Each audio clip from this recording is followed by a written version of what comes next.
Bottom of the hour. Travel us in.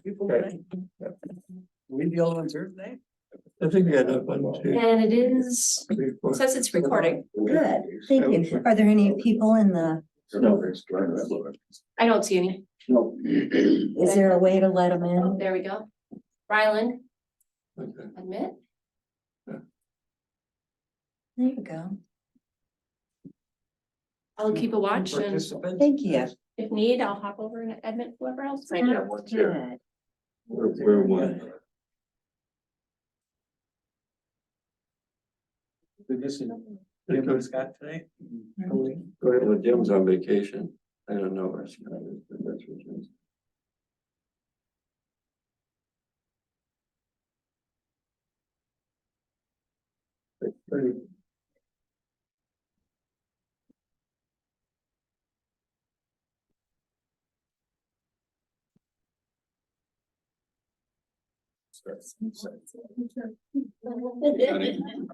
We've got good friends. Sonny, can my officer sit at this table, at this seat? Because I want everybody that is a voting member to be more easily identified.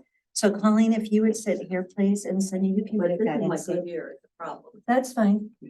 You'll be able to hear us from here. I can't hear Sunny. It's a problem. That's why we switched. Yeah, that's why we had switched before. We alternate good use. So I'm calling the meeting to order at 6:30 PM. And I'll go ahead and take roll. I am Commissioner Wendy Phillips. I'm the chair. I'm here. Kathy Brent Rucker, Vice Chair. Here. Colleen, is it Fried or Fried? Fried. Fried, Secretary. Here. And Jim Richards is on vacation. Jim Phillips. Here. Scott Sorensen is also absent, and Paul Pendergrass. Thank you.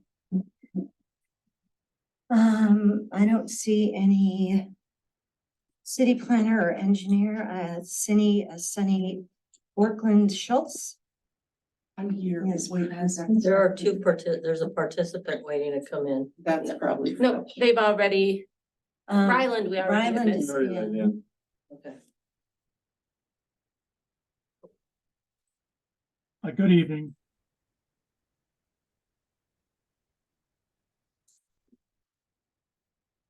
So we are moving to item 3, approval of the agenda.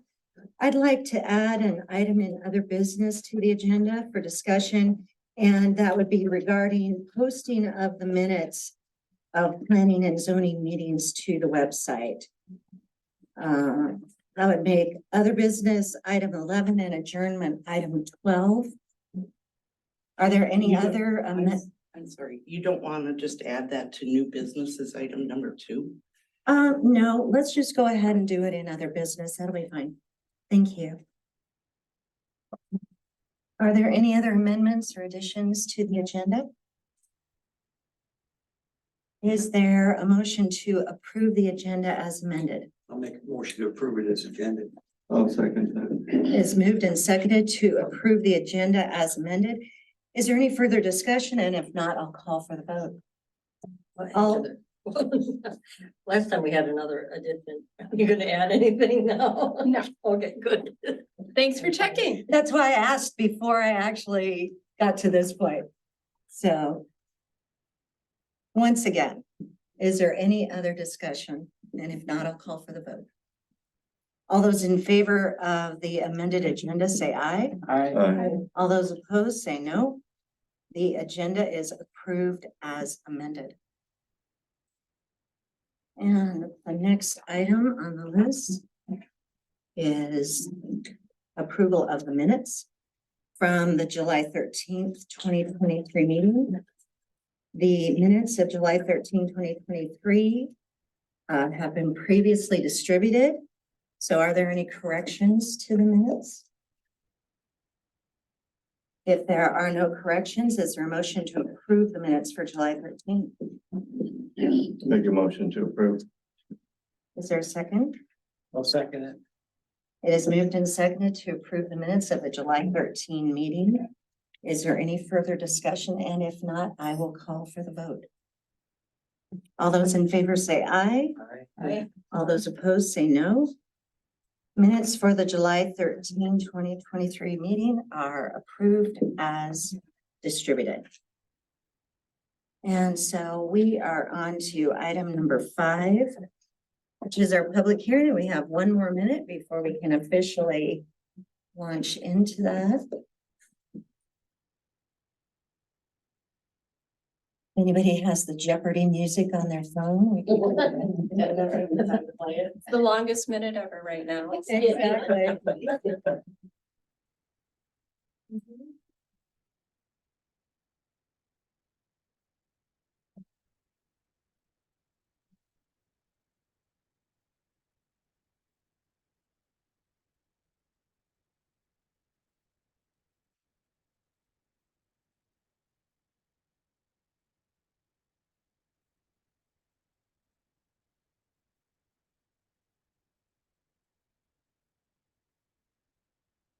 Seriously, the longest minute. Thank you.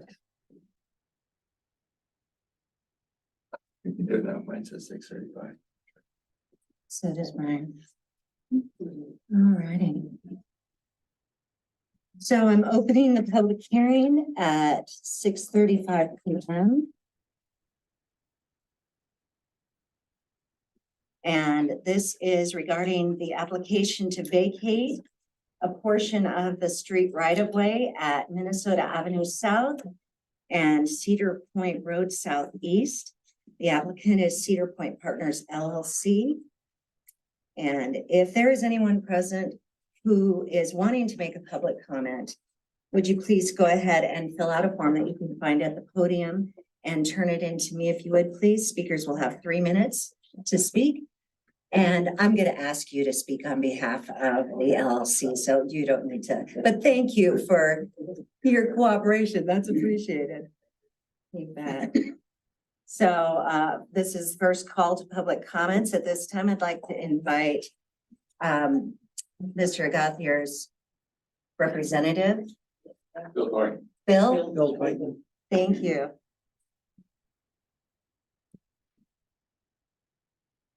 Thank you, Madam Chair, members of the commission. For the record, I'm Bill Twain with WC Consultants. I'm speaking on behalf of Cedar Point Properties Partners, that are proposing to develop the property to south of Cedar Point in southeast. We have applied for and introduced the issue of vacating a portion of Cedar Point Road at the last meeting last month. And at this time, we're formally making a request for a vacation as shown in your staff report and on our site plan. It's just a partial vacation to allow Cedar Point Partners to be able to have delivery trucks and garbage trucks to use the back road to get to the north side of the building, separate them from the vehicular traffic and be less congested when you're having customers coming in and out of the buildings. You have a staff report that was prepared by, I think, Mr. Carlson. He's recommended approval based on the criteria that you have in the staff report. There is a condition, excuse me, that indicates that we need to provide necessary easements for the gas main, which weaves in and off the property, Cedar Point property right now. And also if we need to maintain drainage easements, which we're in agreement to do and work that out with the city engineer as necessary, provide those easements. And with that, I would just respectfully request the commission to make a recommendation for the partial vacation of Cedar Point Road and ask if you have any questions. Not of the road, of the right way. Right away, excuse me, sorry. Thank you. Thank you very much. Okay, oh, the right away. Trying to sneak some. The portion that you're asking to vacate, Bill, that's all up on top of the hill already, isn't it? Yes, it is, yes. Okay. So we're not on the slope at all. Right. And I failed to mention this, but I did at the last meeting, and if at some point in the future, this is such a wide right of 118 feet, that at some point in the future, if you ever found the need for a dedicated turn lane down on Minnesota Avenue, there's plenty of room to put that lane in there. We're not Okay. taking away very much of the right of ways. That white stake up in the corner now, that is the corner of the property. Isn't it? Yes. Okay, yeah. That was my question from last time and I had it written down here to ask just in case, so that was good. So, you know, if you take 32 feet off 118, you know, it gives you 70 some feet of right of way there. Basically, you get that turn lane in. I'm hopeful someday our traffic will increase enough that we'll need that extra turn lane and maybe a passing lane or something on the opposite side even, Well, but. there should be sufficient room for that based on the normal criteria standards for roadways. Mhm. Any other questions from me? Questions? If there are, just let us know. Thank you. Thank you so much. Thank you. Are there any other comments? This is the second call for public comments. And third call for public comments. I am closing the public hearing at 6:39 p.m. And so now the planners report. The introduction, Cedar Point Partners LLC owns the approximately 4.4 acre parcel in the southeast corner of Minnesota Avenue South and Cedar Point Road Southeast. They propose future commercial development on part of the site and are requesting the city to vacate a portion of the right-of-way of Cedar Point Road to allow a service road at the north end of the site. Proposed vacation. The proposed site plan of the property and proposed vacation are shown on the next page. The existing right-of-way for Cedar Point Road Southeast on the north side of the parcel is much wider than normal. Much of this ROW is no longer needed, and it is reasonable to redraw the lines. Vacated ROW reverts back to the abutting property owner. On the south side of Cedar Point Road, there is currently about 118 feet of ROW width from the center line of the roadway. Typical street ROW width for local streets is 30 to 33 feet from the center line, leaving about 85 feet of ROW more than typical on the south side of the roadway. The proposed vacation would be for 32 feet of that width, leaving 53 feet of excess ROW width still in place. The proposed vacation is reasonable. There is a gas line and a storm sewer pipe under the portion of this ROW, which should be preserved in a drainage and utility easement with this vacation. Recommendation. We recommend that the Planning and Zoning Commission recommend approval of the vacation of a portion of the right-of-way of Cedar Point Road Southeast as depicted on the survey from WSE Massey Engineering and Surveying dated 6/19/23 with the following conditions and findings. Conditions of approval for right-of-way vacation. Number one, the vacated right-of-way will maintain a drainage and utility easement over that portion of property to be reviewed and approved by the city engineer. Findings of fact for approval for right-of-way vacation. One, Cedar Point Partners LLC owns the property in Orinoco identified with PID number 84.20.12.080289. Number two, the right-of-way for Cedar Point on the north side of the property is much wider than typical or necessary, about 118 feet from the center line of the street. Number three, Cedar Point Partners LLC requests vacation of a portion of the right-of-way abutting the north edge of their property, 32 feet side at its widest point. I'm not sure if side is the right word there. Maybe it's supposed to be 32 feet wide at its widest point, as depicted on a survey prepared by WSE Massey Engineering and Surveying dated 6/19/23. Number four, there is an existing gas line and other utilities within the proposed right-of-way to be vacated, and it is therefore reasonable and necessary to maintain a drainage and utility easement in favor of the over the vacated right-of-way city. Five, the proposed partial vacation is reasonable. And then it states a 60-day deadline. The request for vacation was received on July 5, 2023. The 60-day deadline for final action on the vacation request by the city council is September 4, 2023. So that is it for the planner's report. And at this point, I'd like to open up the discussion to the commission. Yeah, I just have a quick question. What would that be? And that was on your point 3 about Cedar Point Partners. You said it didn't make sense and you were thinking, no, you were reading the findings of fact, right? Yes, number 3. Side should be- 32 feet side should be 32 feet wide. Thank Okay, you. okay, that's what I missed. All right, Got it right there. got it, thank you. You're welcome. Well, my question is that gas line that gonna be covered up with blacktop? You know, is that gonna be underneath, underneath what we're gonna put blacktop down on? Or is it's not gonna be underneath any building or anything like that? Cause I think it looks to me like it runs right up where the existing property line is right now. Yeah, we have been allowed in the past to pave over the gas main lines as long as we don't excavate it. Paving's not a problem on my part, it's just make sure we're excavating over it for foundations and footings, stuff like that, yeah.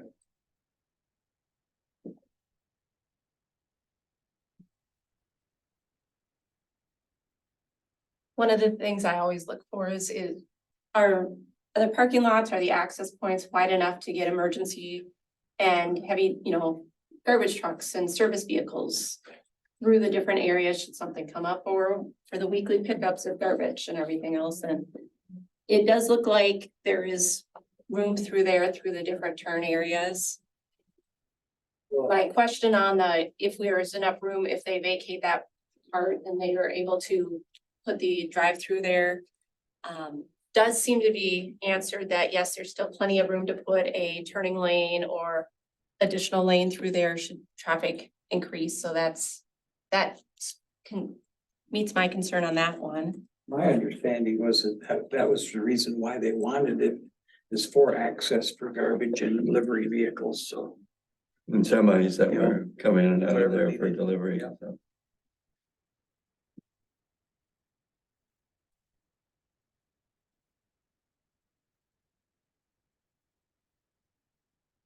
Is there any further discussion?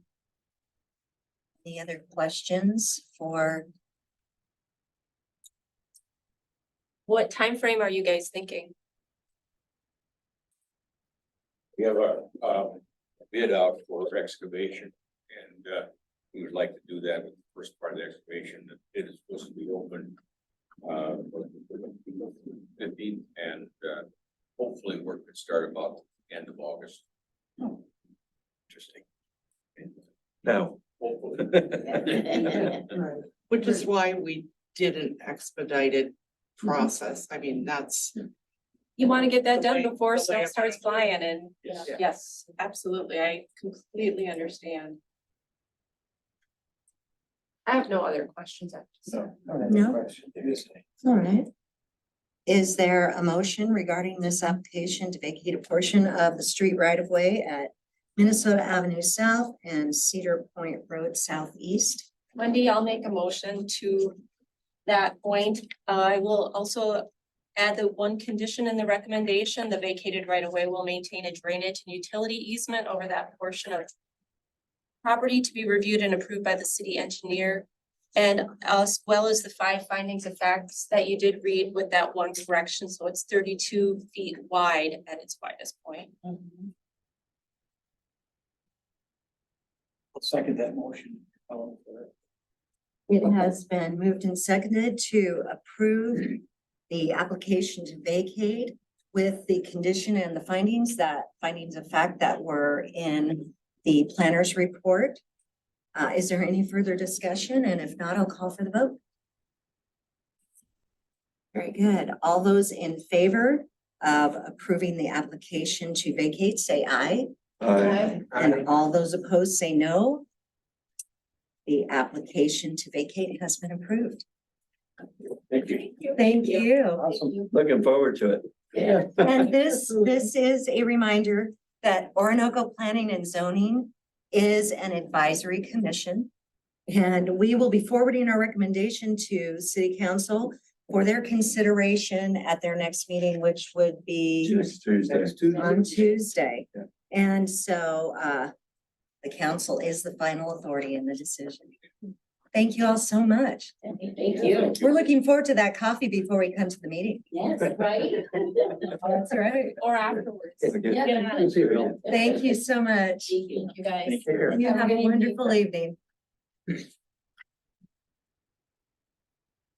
All right, and then, item 6 on the agenda was going to be a public hearing regarding the moratorium, and we got a note from Sunny that this next item was not properly noticed and is therefore removed from the agenda by the city administrator with further discussion under new business. What happened that it was not properly noticed? It just didn't get in the paper. Part of it is you have to have the actual language available that you're going to do. And we don't have that drafted yet, so. That's in, Thought we had that at the last meeting. We had drafted that. Yeah, we did. there You was had- minutes. I You had probably drafted didn't get her what- the minutes in time. I had a hard copy that I thought I had passed out at the last meeting. So we had drafted it and had language all drafted. that I didn't get it to the paper for publication. Sufficient, and I'll take, that's on me. Okay, well, what we'll do is we'll go ahead and pick up in, it's under old business or new business. It's coming up in the agenda, I know. Right. So we'll go ahead and we'll deal with the rest of that when we get to that We point. can still have discussion, that's what you're saying. Yes. Yeah, when we get to the new, yeah. Yes, there will be discussion at that point. Thank you. And I apologize, it's not new, under new business, it's under old. Okay. So is it supposed to be under new business? Is that what? It's number one, it's old business, because we have talked about it and we did make a motion and, we'll just reschedule it for September 14th. Okay, well, we'll go ahead and talk about it under old business when we get there. Yeah, It's on the agenda for old business. it is. Yeah. So, item 7, project introductions. We have a conditional use permit application for a home business at 115 Fifth Street Southwest. The applicant is Shannon Ramthun. Property. I want to flip those two consonants for some reason. And the action here is to schedule this CUP application for a public hearing. And so is there anything that needs to happen at this point? Can we just go ahead and put it on for public hearing for the next meeting, and any discussion will take place at that time? So is there a motion to set a public hearing for September 14th regarding the conditional use permit application for a home business at Okay. 115 Fifth Street Southwest? I'll make that motion. Is there a second? And are we saying that's at 6:35? Saying that what is at 6:30? 6:35, that's the We've just first set a one that time we for have, public so that would be Thank you. 6:35. Yes. I got a question on the print here. Which location is it for the house? It wasn't really You couldn't really identified. You couldn't tell which one it is. It's the one in red. It's not red on We got anything. black and white. Yeah, black and white. But I got Oh, we got color. black and white. Somebody's printer wasn't set. I got color. I got mine sunny and this one isn't printed. I got mine from City Hall and it wasn't It is- printed either. It's just black and white, yeah. Is it the center one? I bet, Oh, thank it you. is the center one, Thank you. yes, That's the one I was kind of taking at my. yes. So which one is Because it? you have It's the one right in the middle here. Because the garage to the south is actually detached from the house that's, 288. yeah. And it may be just a setting on Mary's computer that when she prints, she's printing. Oh, yeah. and print.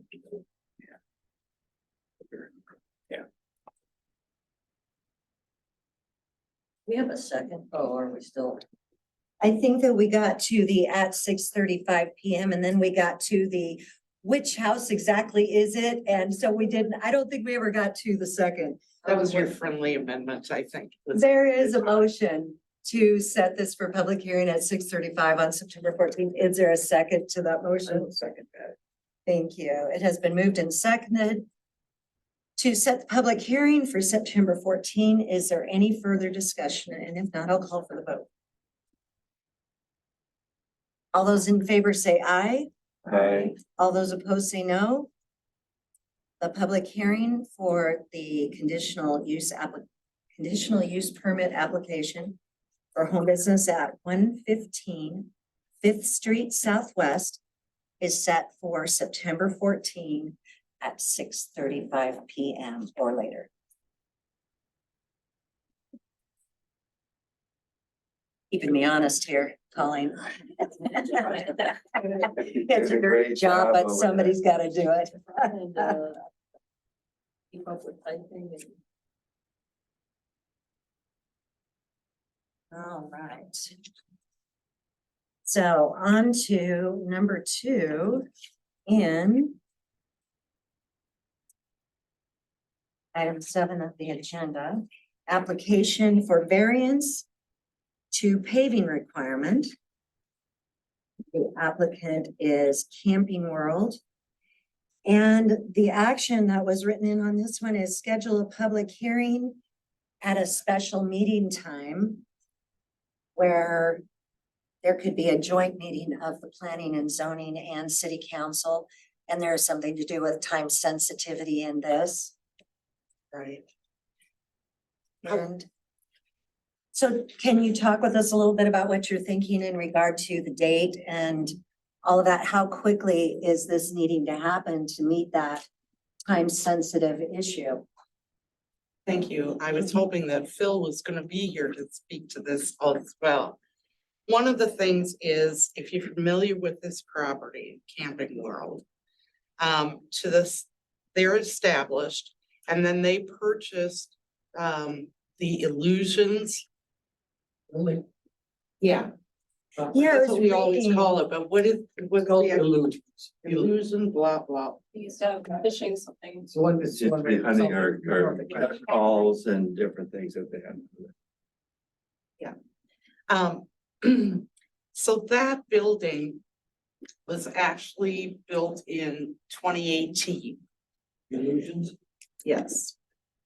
And the Orinoco Architectural Committee guidelines that were codified in 2019 didn't then affect that, where we now want everything in business and everything in manufacturing, a B or an M zone, to be paved.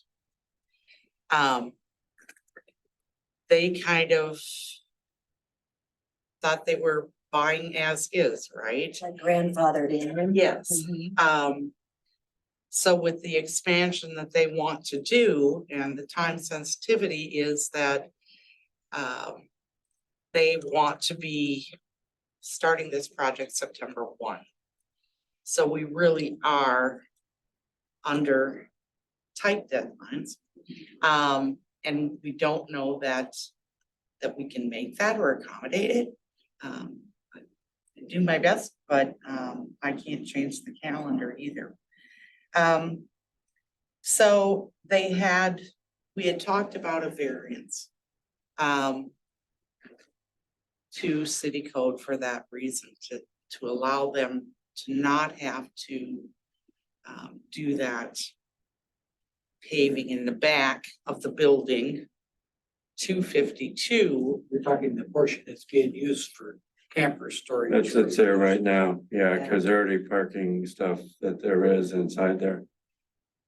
Is there a way that we could see the first permit that was pulled on that? Okay, with this going back to 2018 when it was approved, because it was my understanding at that time that was supposed to have been paid. And never did get paved, and that was according to another person on the council that said that, so I don't know, but I'd sure like to see it. So, because I'm looking at what we're doing with M1s too, and one of them is we're seeing Thompson's putting in partial pavement that they did on theirs, but I would still like to see more in anybody else that's coming in adhere to what it is for that zone Okay. and have an M1. Would that be pulled as part of the public hearing? That would just be part of the exhibit? Well, they're asking for the variance on that, okay, and so that's why it was my understanding that was supposed to have already been done. I don't know. That's what I'd like to see. You're talking about the old Illusions building. And like I say, it wasn't until 2019 that we started wanting and specifying that business districts in manufacturing would have paved. Yeah, I understand But- that, but I was wondering can we pull the prints on that and take a look at those prints? Could we come up with those? I understand what Jim's saying, because Jim is under the impression that the discussion before that place was approved was that would be done. before That would be it done, Already okay. be done. So In 2018, in Well- 28, not necessarily, he's not saying underneath them guidelines. He's saying that was part of what was It approved. was agreed upon. That's what I wanted to say. Permit, That's knowing what that a I'm year later is understanding. when Yeah, the normal guidelines went through that we're talking about. So part of the 2018, one of the conditions of that particular permit, you're wondering? Yeah. So the Yeah. 2018 permit, I would request that if we are to schedule this public hearing, that also be pulled in and just included. Exactly, That's what and I- again, I'm just looking back at it and Because I again, wasn't in that discussion, obviously, back in 2018, and it would be helpful to know exactly. for that year. And the other thing that I'm looking at with my concern is that we're looking at this more strict than what we have in the past. And I think it's good that we do this because otherwise people are gonna go back and we're setting the precedence that you can just pull a variance and we don't have to do it. And I want that because it's a visible situation that you're gonna have to have that done. That's my concern with. well, I think with it's that. important to understand whether that was a condition or not. And Understand why. And Yeah. and especially if it was a condition, because I understand that we're having some challenges with different businesses right now that Right. have not lived into their obligation for completing paving of properties and if we're allowing one person to slide, one business to slide, we're gonna have a real problem enforcing any of it. And there's more Oh. coming in right away, and I want them to know that this is what you have to do, that this is now a city that's growing. And just having gravel inside there is not acceptable. Right. Well, and I do think though, for any new ones coming through, that the bar is set. My concern would be is, this was before that went through in 2019, so 2018. What was on that permit, we don't know. We'll have to look at that as part of the public hearing documents provided. Yeah.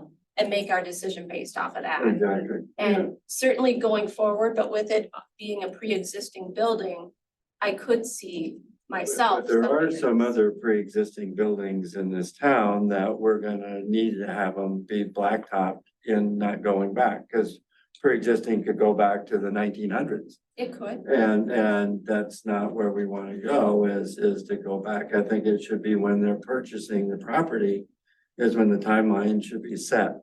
Well, Right. and And I wanted to see what it's it supposed was to be in that price. disclosed usually as part of a sale agreement. Mhm. So hopefully Usually that was disclosed. My understanding is it's a requirement when you're purchasing property that that type of information is disclosed. Well, usually at sale of a property, that's when things would be brought up to code. Right. So that's So, why I'm saying at the purchase of the property. They would have to be so- before the sale could be completed, Generally, yeah. if Yeah. there is a bank loan involved, right? usually it's, I thought, part of the purchase agreement. Well, what, There's some I understand disclosure. there are different aspects of it Yeah. as well, so it could probably be a little bit of any of those variables. Hard to say, but I think it's certainly reasonable to request that that get pulled and included in our packet for the public hearing. Okay, so before I try to create the verbal of emotion, what would you like to say, Sunny? Okay, so Phil has joined us at 7:01. He can follow up on this too, but Phil and I met with the people speaking on behalf of the owners on this project.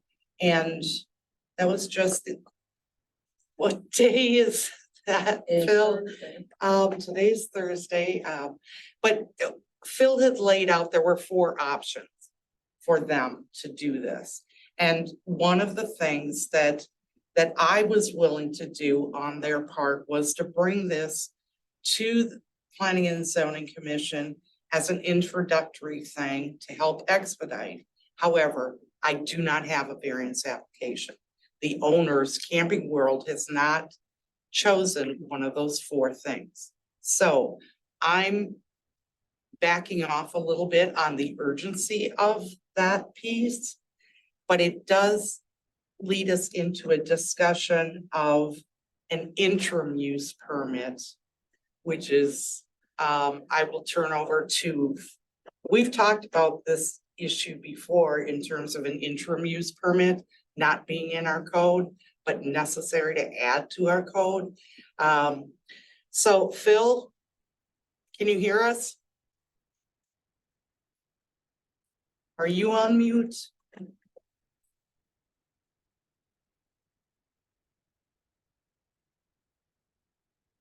He's napping. Phil? You're on mute. I'm on This mute. here. Yes. This one.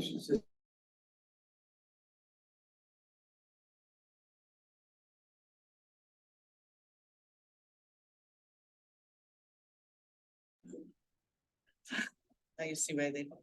Phil, can you hear us? He's got you muted. P and Z to Phil, come in. It looks like it's still muted. Yeah, we're still muted. Tokyo.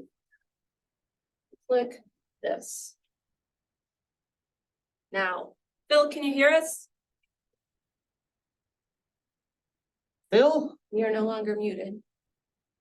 Did he just text somebody to tell us that? No. Is he trying to reach out to us through a different medium? That's me telling me, Okay. I need my relaxation It's exercise. sunny, right? Click. So- Can I'm opt in for that too, please?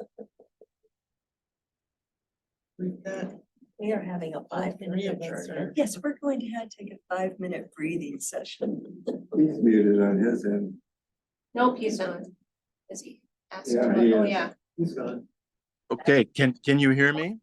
Yes, we now go. we go. Now we do, okay. Well, technology is sometimes our friend and sometimes not. But anyway, let me just make sure we're all on the same page. Just so that we know what we're talking about. First, Camping World has bought this southern site. It's half gravel. And the fact that they bought it doesn't really matter here. They could simply take over that site and use it as is if they wanted forever.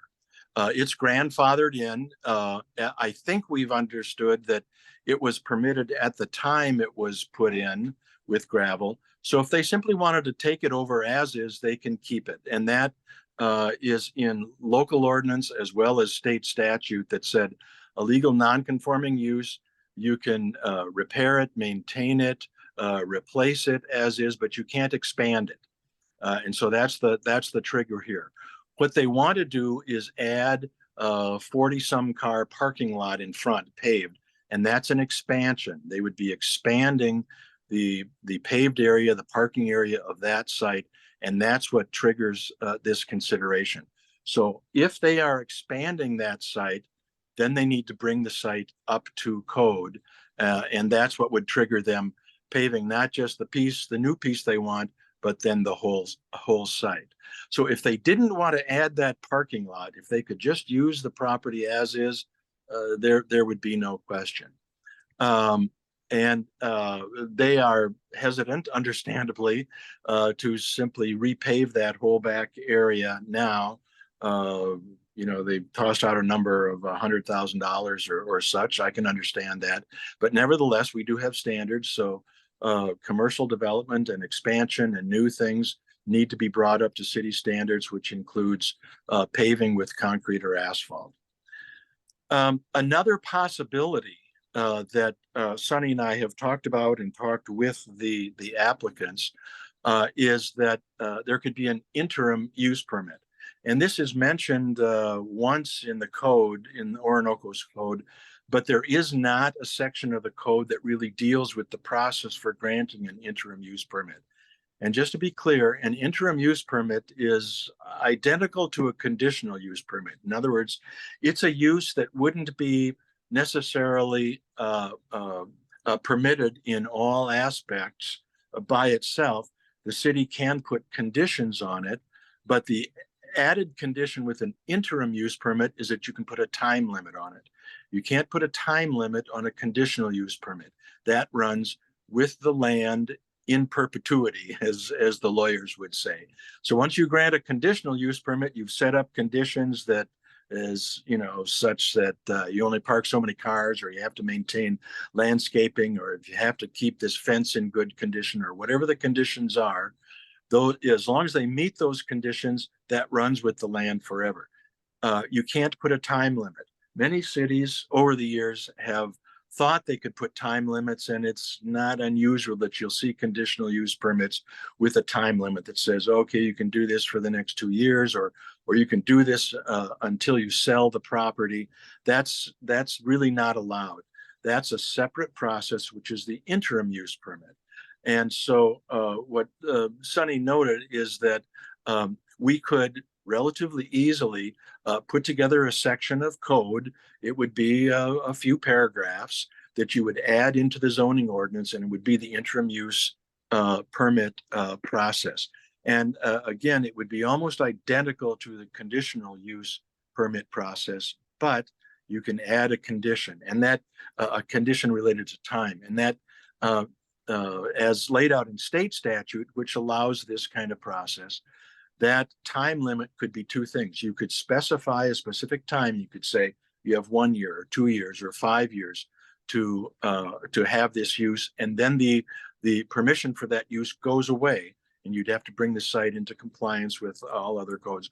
Or you could say it's until some certain event happens, and it could be until the property is sold, or sometimes these conditional uses are near a highway project, and you say, you know, until the bid is let for that new highway, and then we don't want this use next to the new highway, or something like that. But it's either a specific time period or a specific event that could be determined.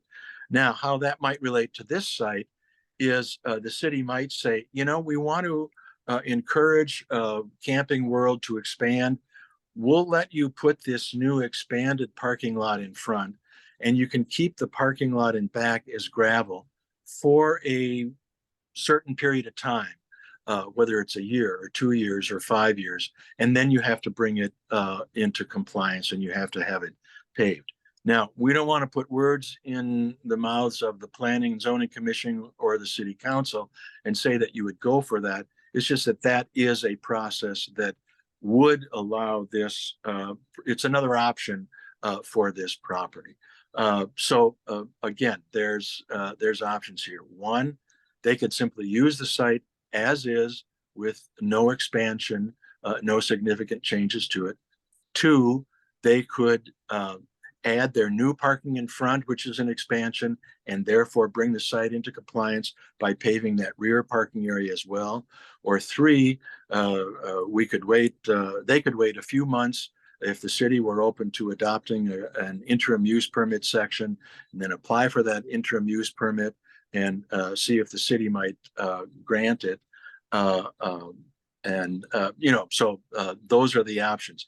They've brought up the option of a variance, and I'm hesitant to encourage them to do that because a variance is really to the numbers in the code and not to the use of the property itself. And so that I think is a longer shot, and again, a variance is at the discretion of the city council on advice of the Planning and Zoning Commission. So I don't know how city leaders would feel about a variance in this process. But that's kind of the long-winded answer to the situation with this. But as of right now, as of this afternoon, the applicant's engineers have said we're discussing options with Camping World, and we don't have a preferred route with this at this time. Thank you for clarifying all that, Bill. Thanks, Bill. That explained a lot. Appreciate that. Can I ask Bill a question? Absolutely. In the past, we had that dog boarding place down here. They had a time limit on their conditional use permit. I was thinking the same thing. It was like a 2 or a 5 year period, maybe a little I think longer, it but was longer. I think it was It was like longer than 7 that, years. and we it's forgot required to about be it. revisited. And nobody revisited it. Okay, and so And that 15 years or Yes. it was. Well, and that's an example of, like I said, many cities have used conditional use permits with a time limit. It really isn't allowed. A conditional use permit should go with the land in perpetuity. And for that reason, because there were many of these things happening, the state legislature put it into state statute, allowing cities to have this separate process called an interim use permit. And so in the last 10 or 15 years, many cities have adopted a section of the code for interim use permits, and that's what we're suggesting Orinoco could do as well. So you're actually saying that a conditional use permit, which, if I heard you right, goes with the property, not with the owner. No, Exactly. when they came in. Yeah. Again, the term that lawyers use is that it runs with the property in perpetuity. So that could change hands 1, 2, 3, 10 times. It doesn't matter who owns it. It runs with the property, not with a specific owner. Now, with an interim use permit, you could stipulate that. You could say it only runs with this land as long as this owner owns it. And if it's sold, then everything needs to be brought up to code. So Bill, with that, have you drafted language for us, or should we go and can you No. send us the statute No. and draft? It would be relatively easy to draft. It wouldn't take very long, but I'm kind of waiting for your guidance or a nod to say, yes, please put that in front of us for us to consider if you want to go that route. Do you happen to have this statute that does cover that? When did that come into play? Oh, I don't remember. It's been more than 10 years, I believe. But I couldn't tell you. It would be easy to find. You could just Google Minnesota statutes interim use permit, and it would take you right there. I'll find it, yep. Modern technology is very slick that way.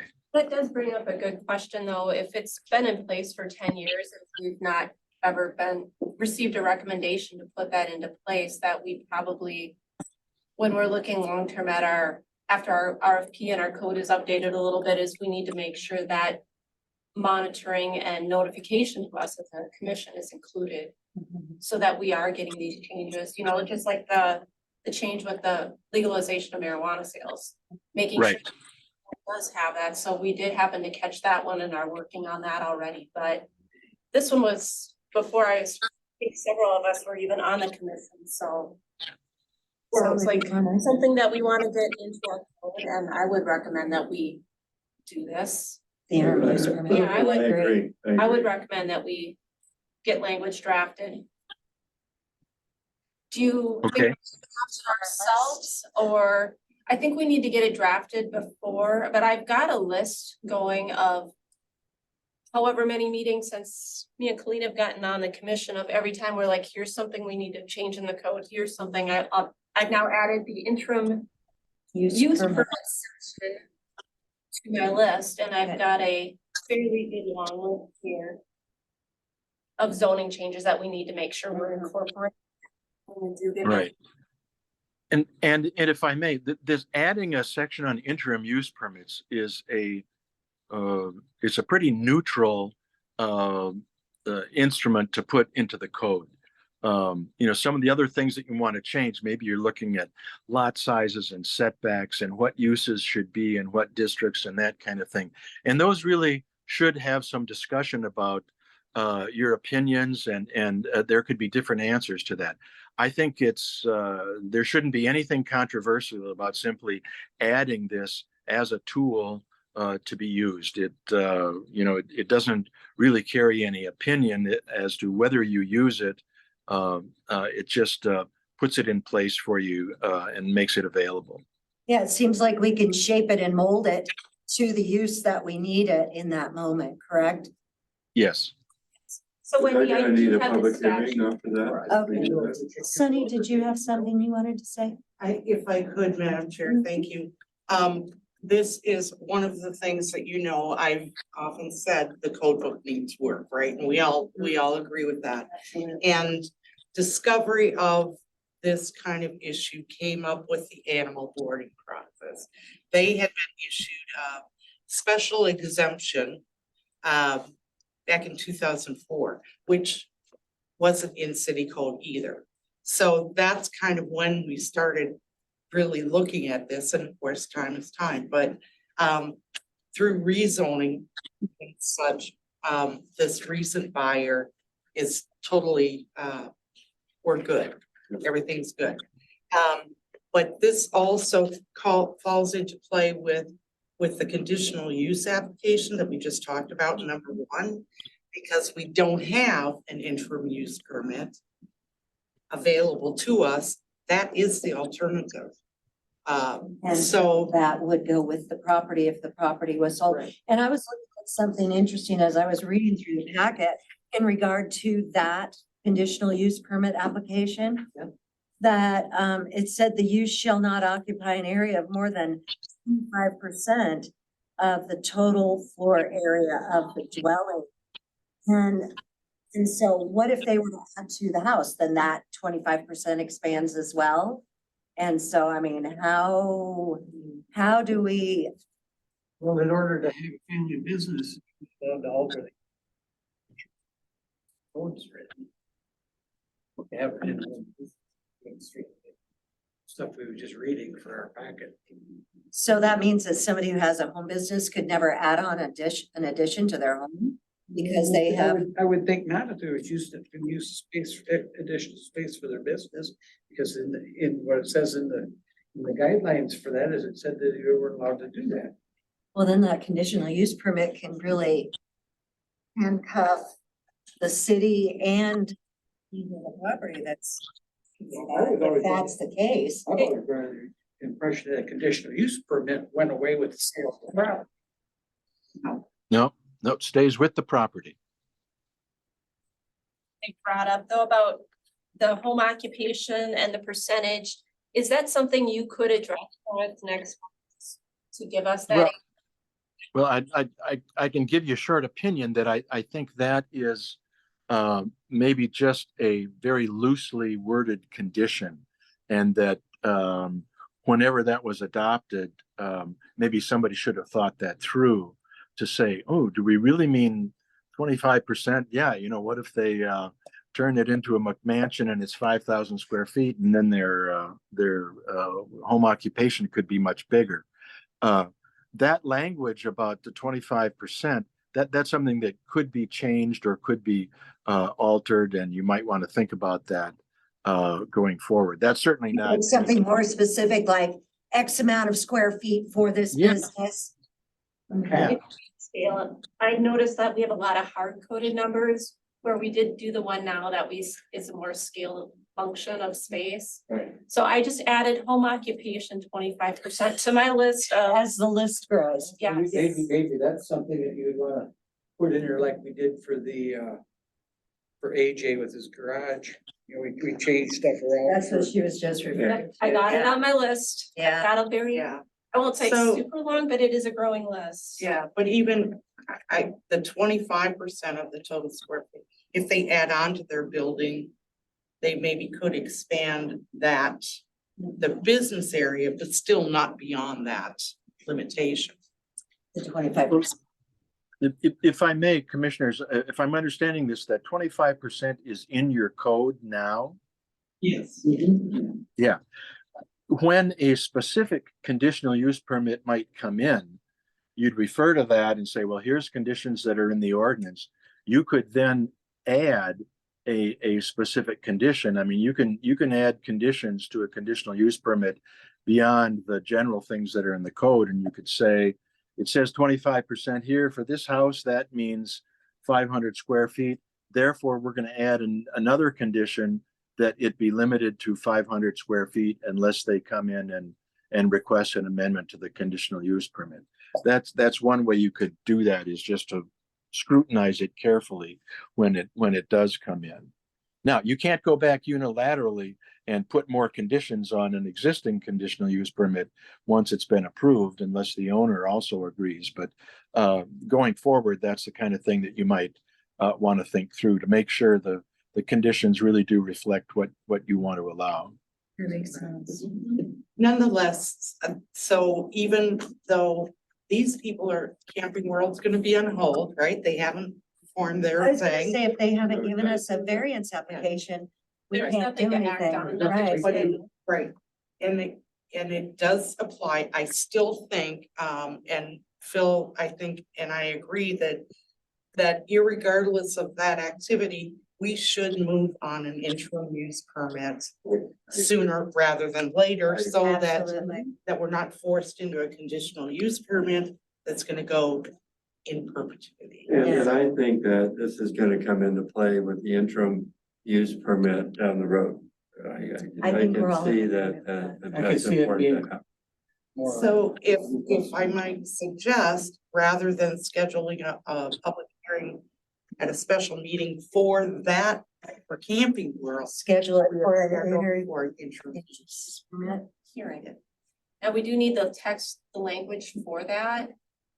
I did find the statute, so the state statute is 462.3597. Say that again, please. Yep, 462.3597. And Phil, correct me, it looks like when I'm reading through that is the section that 97, so .3597, so. Chapter. Okay. 3597, and to me, it looks like that is the statute that governs interim uses for zoning. It lets us use an interim use as a temporary use of property until a particular date, until the occurrence of a particular event, or until zoning regulations no longer permit it. So I would suggest we mirror the language statute Mhm. in our definition. And it does let us, as a zoning group here, our authority zoning regulations may be the governing body to allow interim uses. And the regulation, we may set conditions on interim uses. So it does go forward, the governing body will grant consent for an interim use of property if, one, the use conforms to the zoning regulations. Two, the date or event that will terminate the use can be identified with certainty. Three, permission of the use will not pass on the public if it is necessary for the public to take the property in the future. And four, the user agrees to any condition body deemed appropriate permission of the use. And then it does say any interim needed by a change in zoning regulations. Last part of that, subdivision 3, under public hearings on the granting of interim use permits shall be held in the. And it does go back to just. So I would suggest that we use that as the framework of our text amendment to add interim uses to That way, amend. You won't have two different things out of there, which makes. shoot more you the link sense. so you can copy paste. That's right. And you're correct that most of the city ordinances that I've seen do simply copy that language almost verbatim, so that it's in line with state statute. And then you just have to make sure that you're connecting it to the other parts of the process. You know, what do you need to see on an application? What zoning districts does it apply in, and you know, what kinds of uses will be considered? But yeah, the guts of it is exactly that wording from state statute.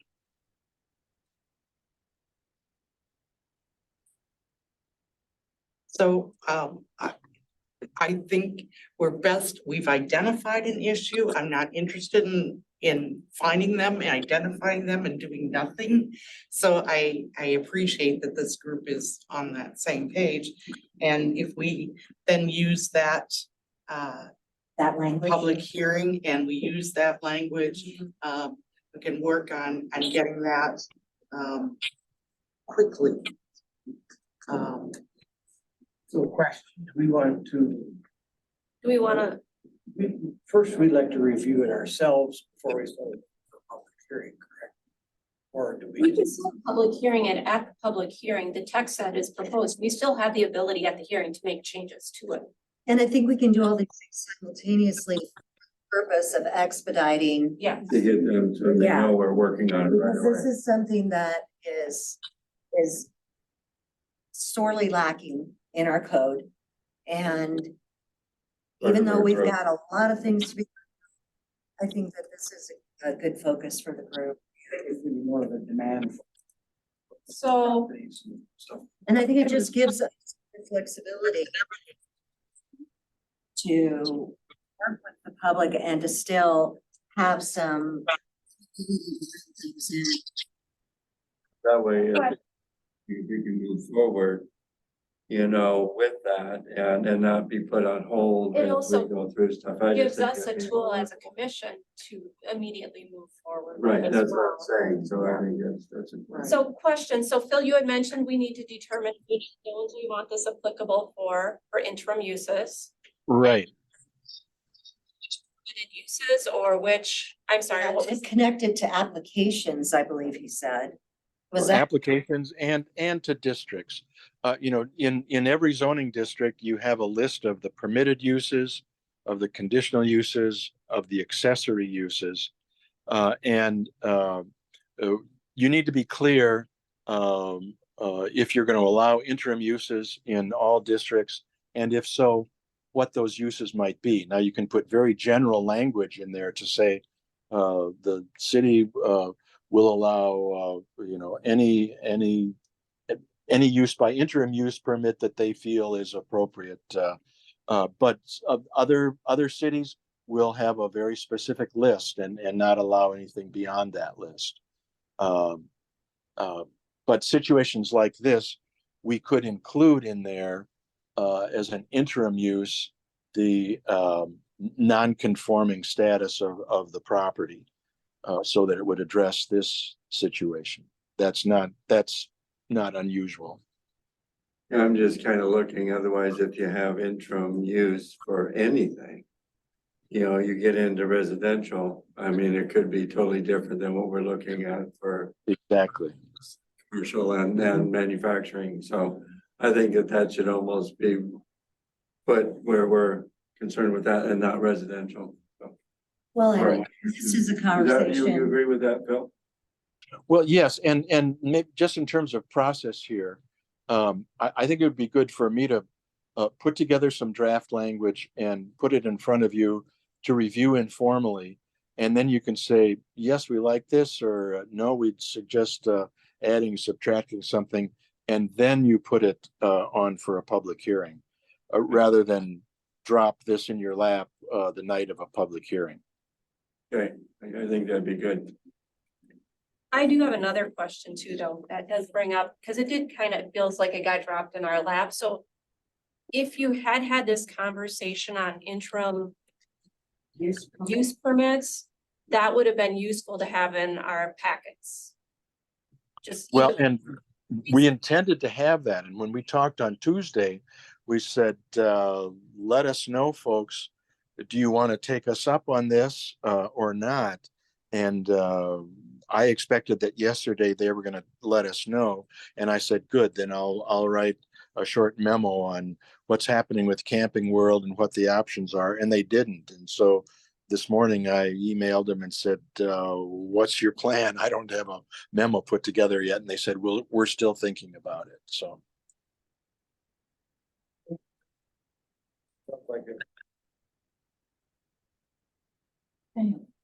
Sounds like a good process to me.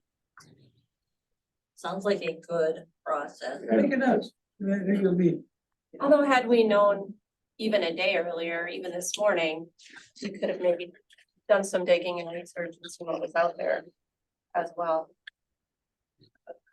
Yeah, Well, and Phil and I have just been talking, this week and there's a lot going on. Suffice to say, but going back to the home occupation business, because that will move over. This is what he's talking about, moving over to our use chart and the language that's gonna come into that at 151.040. Because we have, again, some inconsistencies in the code, right? Because this is saying barbershops and beauty parlors are not allowed at all in the R1, R2 district. Conversely, we also have verbiage that says home occupation businesses are allowed, but with a CUP. So I'm glad you're keeping the list going, and as I can provide the movement, shuffling on priority list, I'll do that, but full well that it's the will of this body will do, and then facilitating into council discussion as well. You mentioned priority lists, because I've got my list of things that we've talked about here. But what I get concerned with is what other questions are coming up like this, what other calls are coming into City Hall, or what other conversations are going on in town. And if we have an idea of what those conversations or questions or emails, or even how many applications and permits we're passing out each month, I think as a board commission, that's gonna help us with our planning side of it, to figure out, we've got how many hundreds of pages of code that we need to go through. Where do we prioritize our time first? Which point do we want to tackle? Want to tackle the part that talks about swimming pools? Or do we want to talk about the part that is looking at, I don't know, trees or whatever, how do we want to prioritize, especially once we do get our consultant. That will hopefully help drive some of those conversations as well. But we do need to make sure that we are being informed, so we do, beyond putting our packet once a month. And so I do have 2 ideas and thoughts on what's the best way to come up with something there. Well, I think that kind of goes back, and we're getting way off. We're going down a few rabbit holes here, but this is something I was thinking about just a few minutes ago. Is I think that's a lot of this ties back to kind of system. Really choosing to go with as opposed to the system that now for a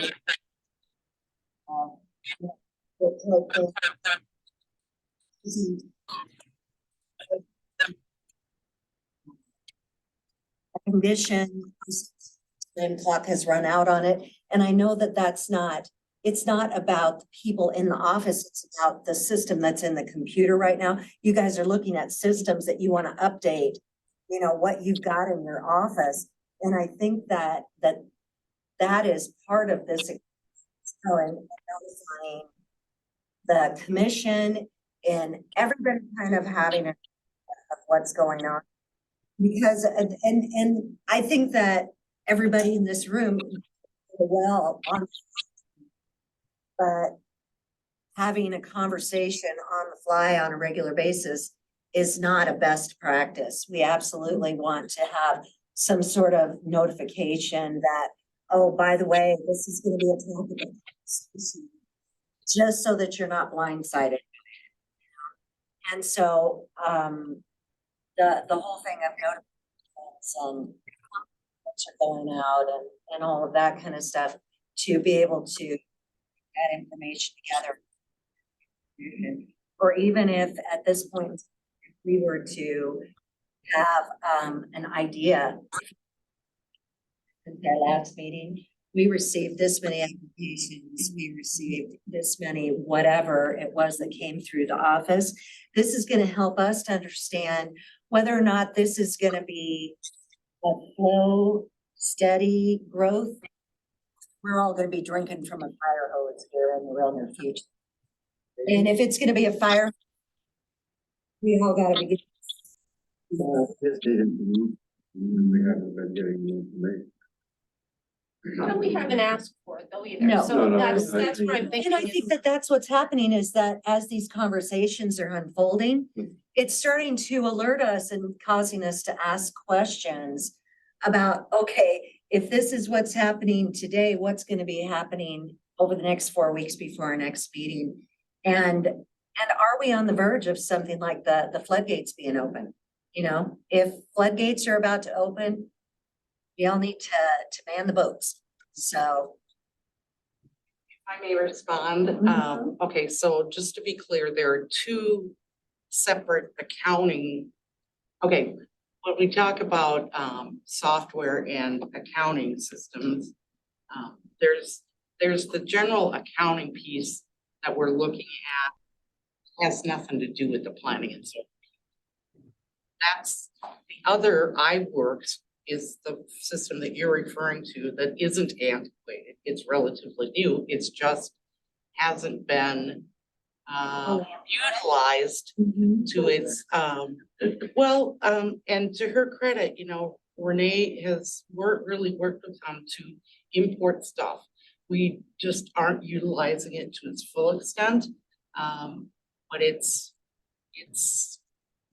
far better than an Excel spreadsheet everywhere, so that on the electronic or digital part of it. The other thing is, I do think about having some information on permits. I do provide that to the council. I can make sure that you get that as well. Just copy us on the That's kind of- email or whatever mode you Yeah. use to send it out. Well, I put it in the agenda packet. Oh, that would be So, great. yeah, so, note to self. The other thing is, I know you're curious about what, development stuff might be in the works. There are times when I'm meeting with developers and such, it's pre-development, it's exploratory kind of stuff. It's not to be disclosed. So, and I honor that, because we need to work out some things. So even though I'm really working to get your packets to you at least a week in advance, so you have that, studying.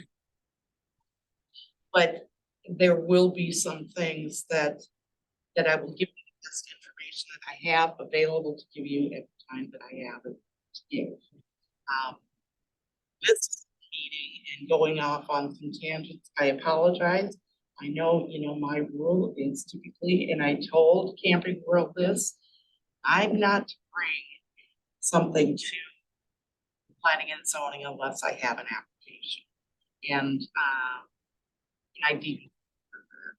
But at the same time, it's giving us an opportunity to have this discussion about something actually, you know, that's more important to your city than it is perhaps to one applicant, if that makes sense. Well, and So- just in a sense of fairness. I was talking about rabbit holes because I was the one that asked rabbit hole. That was not what you specifically. No, no, So, and I think, you know,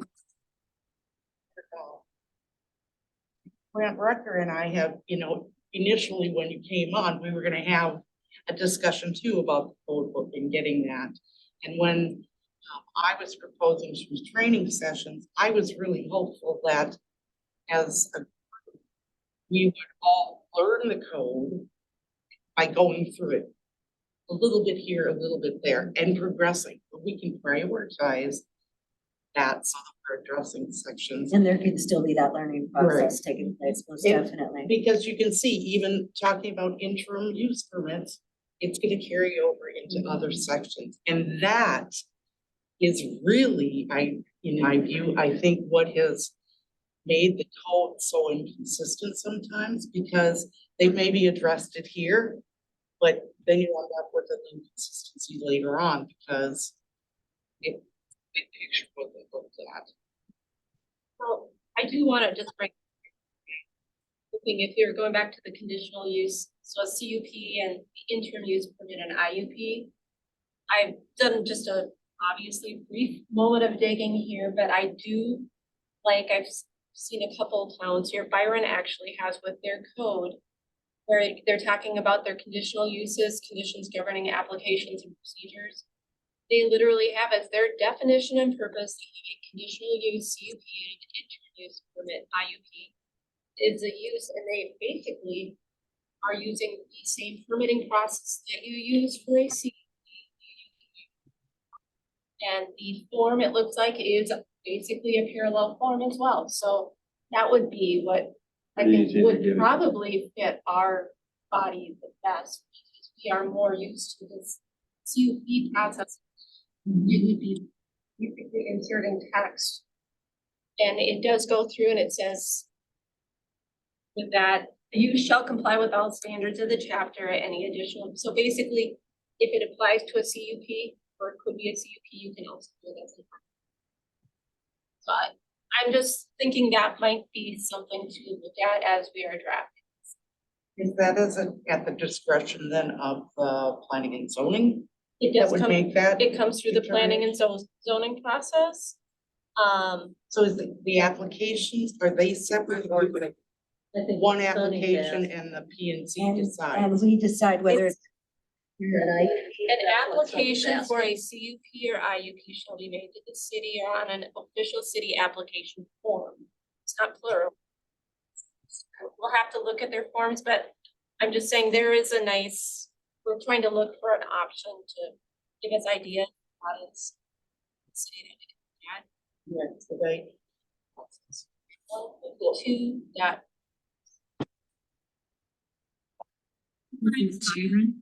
Yep, Byron, 152.157 is where they're.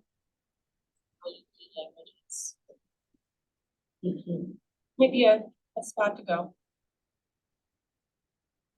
Okay. Did you have anything else you wish to share with us on this particular subject, Phil? No, I think this is a good discussion and I'll get a draft to you for the next meeting and I'll work with Sunny as to exactly when that meeting is and when we get things to you. Is there a possibility that we could get it before meeting so that we can be looking at it and? Make adjustments or corrections. Exactly. And then. Is there? Definitely.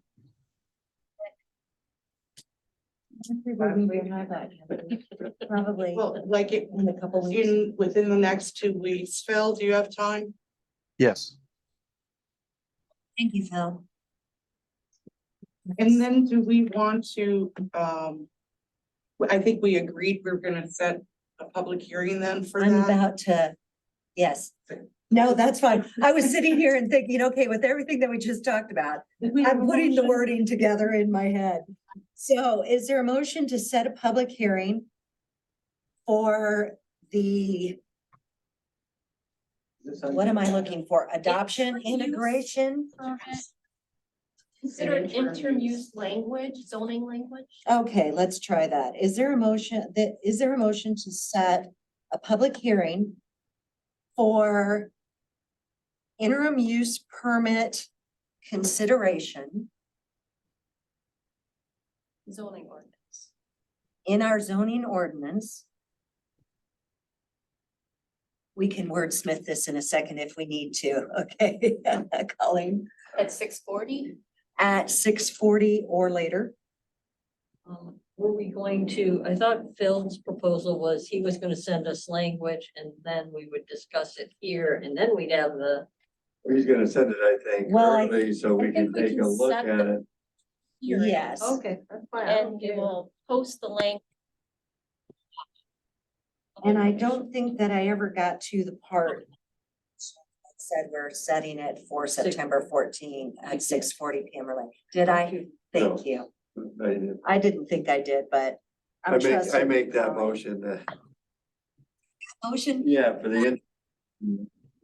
For September 14th with the wording that's gonna come from Phil before that. Okay. That, but there's. She's got the rest of it over there, but Yeah, just to be clear, so Phil, for the posting, the public hearing posting, we're using language that mirrors state statute. And then the ordinance language is what you're drafting and will have available for this group. And you'll send to me within the next 2 weeks to forward to them for availability, because that's when Yes. the publication is shorter than full. than the full is. We'll have to have the full available Mhm. in City Hall for people to look at if they want, so. And yeah. on our, I think we need it on our website too, 'cause it will be a change. I think a welcome change, actually. Very It's good. gonna be much more workable. Yeah, I agree. So there is a motion. Is there a second? Second. It is moved and seconded to set public hearing for everything that's described in Colleen's computer right now, is for September 14th. Is there any further discussion? And if not, I will call the vote. All those in favor, say aye. Aye. All those opposed say no. Motion is passed and we will set public hearing for everything regarding the IUP. Thank you, Phil. Okay, very good. Time. All righty, I feel like I just gave birth to an IUP. At least with the Goodness. IUD. Okay, item 8, financial reports. Okay, so, you've had them available to look at. If you have any questions, I'm open to answering them. Otherwise, I would, respectfully, ask for thoughts on what you see appropriate for budgeting going forward for next year. How much have we chewed up of our budget so far for this year?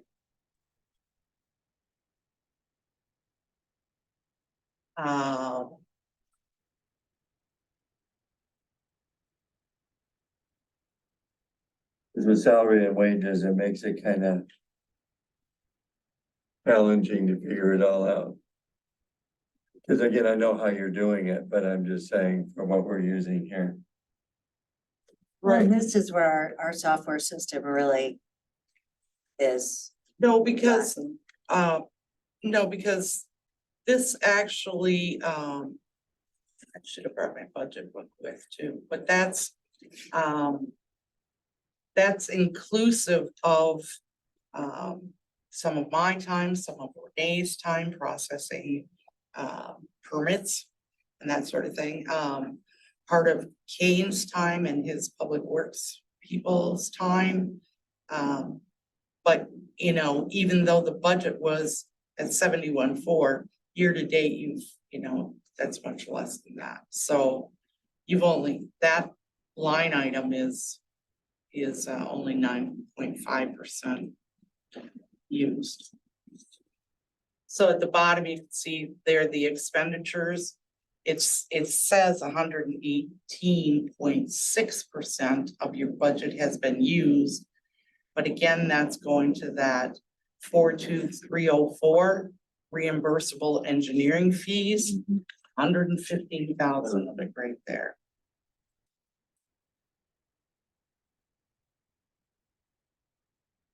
That's for the sewer, is that right? Well, what happens is historically that's. Reimbursable is supposed to be, say, a driveway permit comes in. And the engineer has to sign off on that.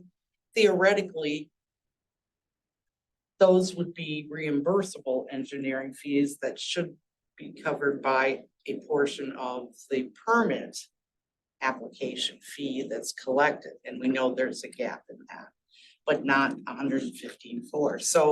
So that has to be looked at. I was looking also at the 42,303 engineering fees. Year to date at 11,496 versus the budget of 5,000. That's the one that jumps out at me, that's a concern. So both of those, and those are engineering things that we talked about at the council level last night as well. So there may be some that should be going to the project or some other department.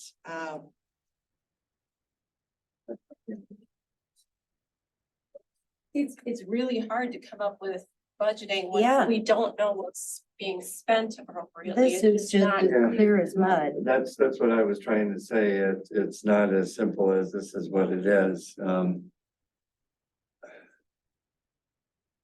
I guess that I'm looking more at those fees for the engineering fees is where what jumps out at me. What I'd kind of like to know is how much has come in permit and fees? How much have we spent on Stantec services for either specific to projects or permits that have come through, or questions, helping answer questions or draft language like we've requested tonight? To me, those are all appropriate zoning fees that we should know to help us budget, as well as Yeah. what's it going to cost for us to continue? I have looked, and there's some online zoning class education that we could take as commissioners that will help us even just with the terminology if we wanted. But there, that's the type of stuff that I think we need to be aware of, and it's hard for us to calculate what we're gonna need for next year, not knowing where our numbers are true for this year. But to be clear, Phil's time is going to be under the planning services. That's only 48.6. Right. So, and this report is through July. So when you talk about Stantec, I just want to be clear that there's the planning services that they do that falls under that other category where we budgeted 18,000 and have only spent less than 50%. Versus engineering fees and reimbursable engineering fees. And that's where I understand the difficulty on that part. The engineering fees. Yeah. All of those put together, I think. So is where Bill is Sonny's the coming. planning services, and the part that's the reimbursable engineering fees would be that we see in our package, or what? That would be for the permits that there are with the money we get from issuing permits, right? To come back, If the engineer has to be involved in looking at, your code requires Right. that the engineer has to approve driveway permits, for example.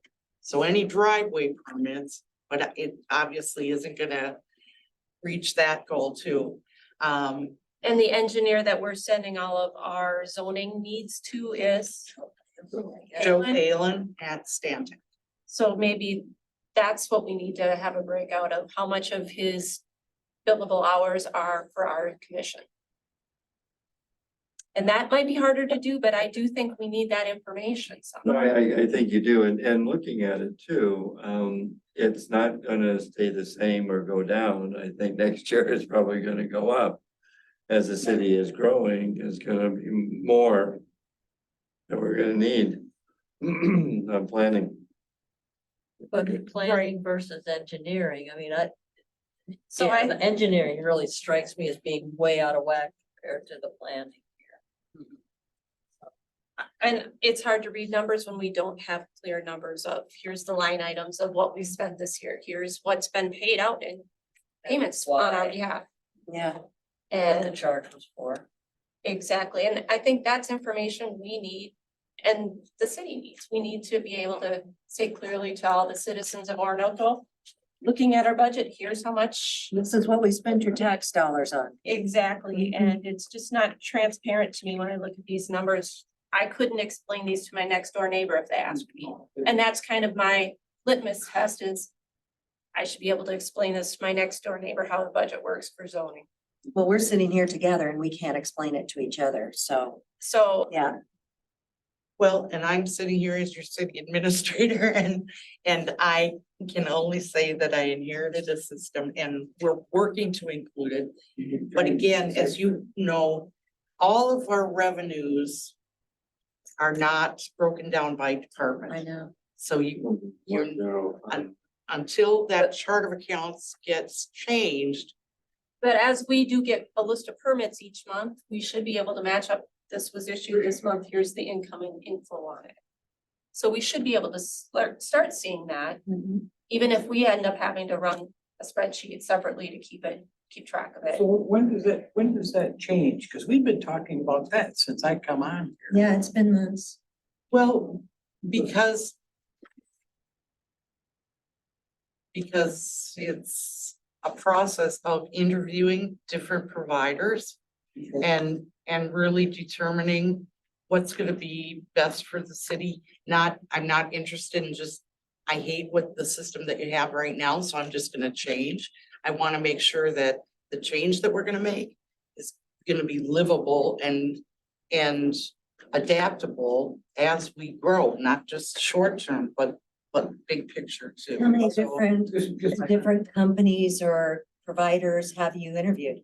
5, and we have narrowed it down now to 2, so. That's But we good. want to make sure that it's going to cover not just the accounting piece, the payroll piece, the utility piece, payables and receivables. I mean, all of that, as well as the general ledger being able to do the journal entries, to move stuff from an account that it shouldn't be in Right. to someplace else without a whole lot of jumps. So Kathy, give you some idea, how old is this system that you're working on right now? Is it 15 years old? I mean, I'm trying to think of what we were doing, What did we at talk least about 15 last? years old. Yeah.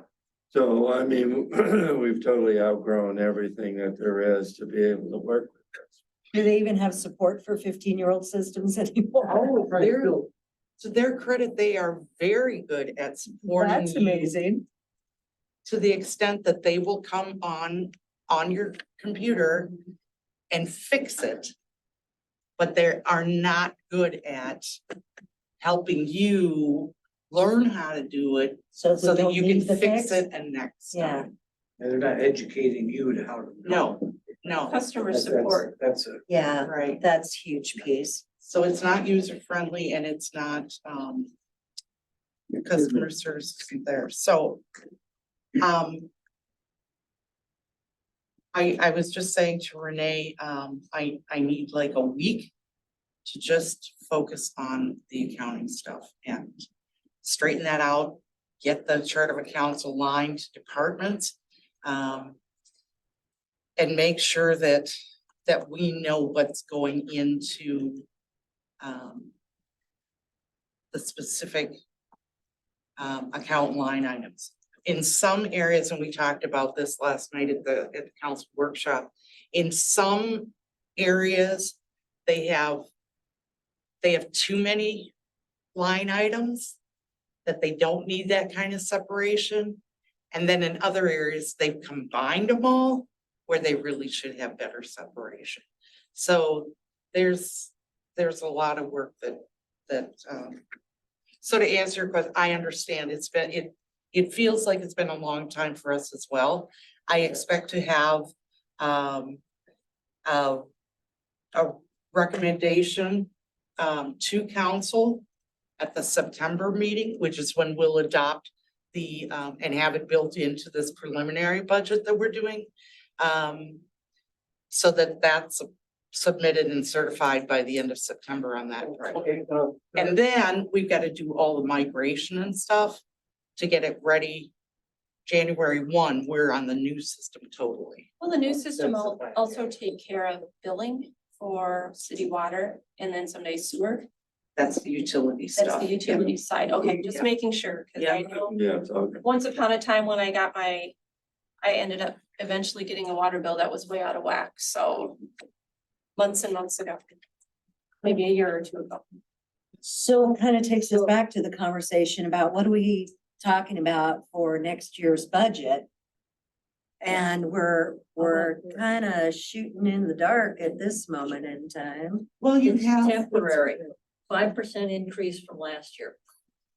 No, it's, our growth is gonna be more, I think, than 5% with costs going up. I would, it'd be nice to do that. Maybe 4 years ago, you could say 5%.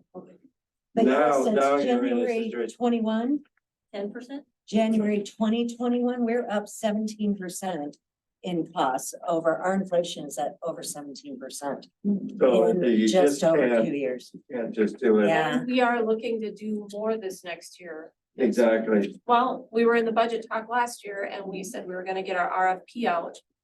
And so now we need to get that RFP out and we're gonna have to look at some accelerated timelines to get through in order to get that up and running prior to sewer coming online. Well, and That's my after point. sitting and watching the the EDA meeting and understanding that they want the growth of the city to be at a population of 3,000 by the year 2030, that's a whole lot of new homes that have to be built every year, and there's a whole lot of things involved with that, which is gonna be more stuff coming in here. The pace is going to quicken, Oh, yeah. most definitely. And I think we've got a really good group to be able to work on it, okay, which is great, okay? So we're digging in and saying, okay, we want to do it and move ahead and move fast. So So at this, people that are coming are want to have a solution like tonight to be able to do that. So well, I and think so at this point, it's gonna be, yeah, to kind of, piggyback off of what Colleen said, what if we just increase it by a percentage? so I would say 20%. If I could point you to page 15, Yes. that at least gives you, and But all of these costs aren't ours, right? but I'm directing you to the budget primarily. You have the previous year budget, Right. was 69,000, and then for this current year, we've gone up to 124. So that's 125, yeah. yeah, so that is significant, even if we take out, we know the 115, I'm gonna say if we take out 110 of that out of this year-to-date number, that puts you down at what, ching, 38 out of the 124. Does that math follow you? Or am I articulating? I'm getting Is out, your math going around following the me? table. Okay, take 110,000 off of year to date. 110 out of that 115, 444, whatever. We're gonna say 110 of that is not yours. Or this group's, I should So say. 38,444 Okay, Where'd you get that number at? on my computer, my little Oh, here, calculator. here the bottom line says 148, 132. You take 110, obviously you got 38, 132.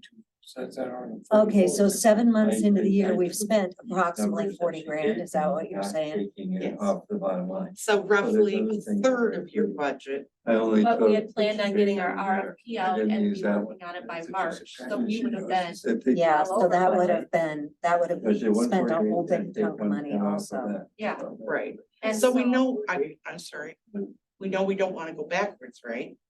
So Where do we get the 444? I mean, according to this, 48, uh, 144. the it was 12-month That's what you gave me when.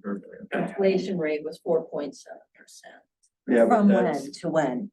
from July twenty twenty-two to July twenty. Yeah, well, they don't Yeah, take but they into don't tell you when it consideration what was. it rose from January twenty You twenty-one. gotta go to back, July okay, 2022. so, We're looking at, we did a big jump again, going from twenty twenty-one to, or from twenty twenty-two to twenty twenty-three. Accounting for more expensive prices, even if it's 5%. Plus, I think we're gonna need additional services with the RFP.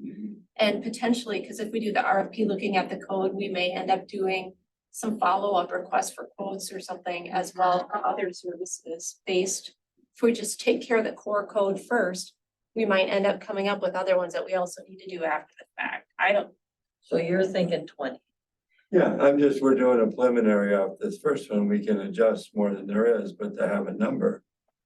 That Sunny can at least start plugging in as we work our stuff and work our way through, but we gotta have something, and remember. When we do the preliminary, if there is, okay, we do the final one in December, okay, and we can knock off a lot of the stuff, you can't go up. Right. but by then, Really, you know, by then we should know our numbers too. And we could end up with an RFP that has a phase 1 this year and another phase next year. Exactly, but I'm just saying, that way I'm just, look, do you feel comfortable with that? That's okay, because I mean, we're. Yeah.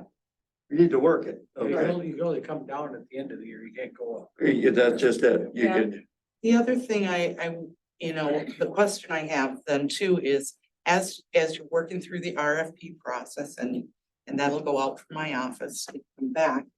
But then while that's happening, do you envision then that we're still using Stantec for the projects as they come? yeah. So you're basically, there's a parallel track of your. Yeah, I mean, Be whoever wins the bid for the RFP that we would be But using before we, get to that point. yeah, no, I'll keep everything in with Stantec, okay, with what's going on. We've got a good working relationship with Phil. You know, and he knows how to address our stuff on what's going on, that's what I would. It might not be a bad idea to have a quote though, because we have not, No, I agree with Yeah. that, but I just wanna So are we continue thinking- using Phil I as mean, we work our way we've got through. 2 options. One is to RFP, or a couple options, RFP and continue on with Stantec without rebidding it. One is our RFP that includes that service going forward.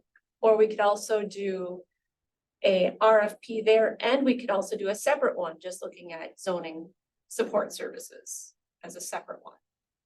I mean, and there's I mean, nothing I that don't says Stantec couldn't Have both. bid for both. Oh, no, that's what I'm saying, you know, so, But I it mean, just, we're using our tax dollars for it, and it doesn't hurt to just make sure if we are continuing to use Stantec or not continuing, are we getting the best service for our value, you know? Well, and that goes back to my question about, do you want the streamlined, you're only looking for planner to deal with the applications that come in and maybe some code corrections, or the bigger RFP that has really the focus on this and maybe some reports as applications come in. But I'm thinking, my understanding is where you were going with it was, it started out just the planning services last year when Paul was still here and we were talking about going out for an RFP. That was just a streamline for planning services. And then it became the bigger, we know we get code issues and need to get that fixed. So then it became the much broader picture. I'm just saying, while that's in place, and I expect Stantec to have opportunity to bid on that as well. But in the meantime, we will have to keep processing the applications that we have. And I would like to keep working with Phil if this group is amenable to that, so that we can get those, get him to turn reports around in 2 weeks and less, so. no, I think that you're right, I agree with working with Phil and with Stantec with what's going on, okay? I mean, we're not out to try to kick him to the curb by any means, I think he's done a very good job been very responsive for us to be able Yeah, I to don't do think that that. was ever the focus. No, but I'm just saying, so yeah, we're gonna have them continue, so. Yeah, I just think it's okay to request a bid though. Oh, on no, I services. agree Absolutely. 100%, you know, so. No, yeah, absolutely. we're- And I'm I not, don't think that those two things are mutually No. exclusive. I think I they don't can think happen they at do. the same time, most definitely. But, Well, okay, they just keep each other in check, you know, so Mhm. that's all. it's our they do. tax dollars, it's everybody living here, it's all of our tax dollars, and I just wanna spend them as wisely as We we want to be can. responsible, absolutely. And that's true of, the engineering side, since we're That's talking what I about, that's was- always, you're going there too. yeah, and Is was it that- just to include the engineer? The RFP that I passed off did include some engineering, asked some questions about what's your engineering impact, who are you partnering with on, so that we have coverage on that too. So because when it comes to engineering, you can also have a city engineering firm that you can also have secondary project-based engineering contracts separate from that bigger thing. Hmm. Which is what I think we're talking about on the planning side too, right? Big picture, but also Yeah, you have general stuff and you have specific stuff too. project-based. Mhm. So page 15 gives you some 2 years worth of budgeted numbers. Pages 17 and 18 are specific charges that you incurred for like planning services, 205.50. Engineering fees, 1544.98. And then SEH was 1032.50. And again, I'm gonna remind you that SEH stuff, that all belongs in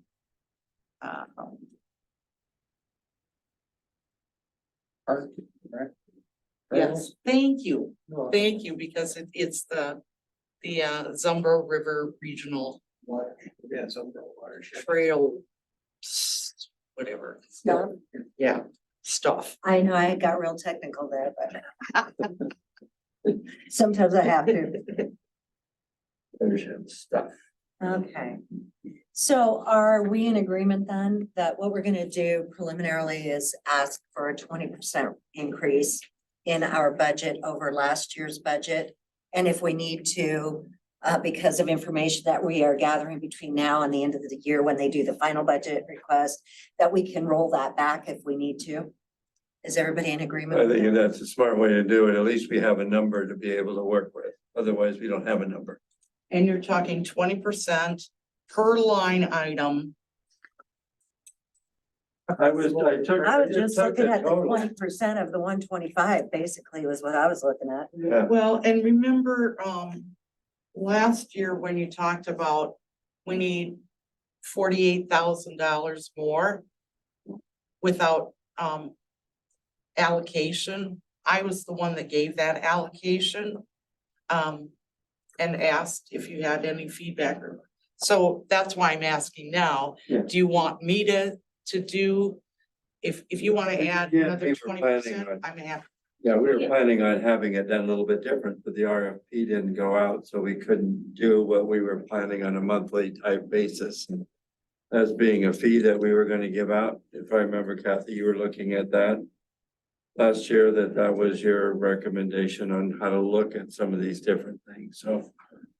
Yeah, I would, go ahead and do 20% per line item, and then that'll total 20 on the bottom. Sunny said, are you guys okay with me allocating where that extra 20% goes? I think, And then you were Actually, gonna when- say something. I think Yeah, some of the extra money should be allocated and weighted heavier towards planning services. so we Because I do were. anticipate we're gonna be doing a lot of code cleanup and really going down that as opposed to just percentage wise versus engineering, which would be more active applicants and permits coming through. And I think. I'm thinking we're gonna hit planning heavier this next year than. I think so too, that we've got a lot of stuff that's gonna be coming, I think it's. These gonna be- next 6 to 12 months, we're gonna be really important to make sure we get this planning side of it right. Yeah.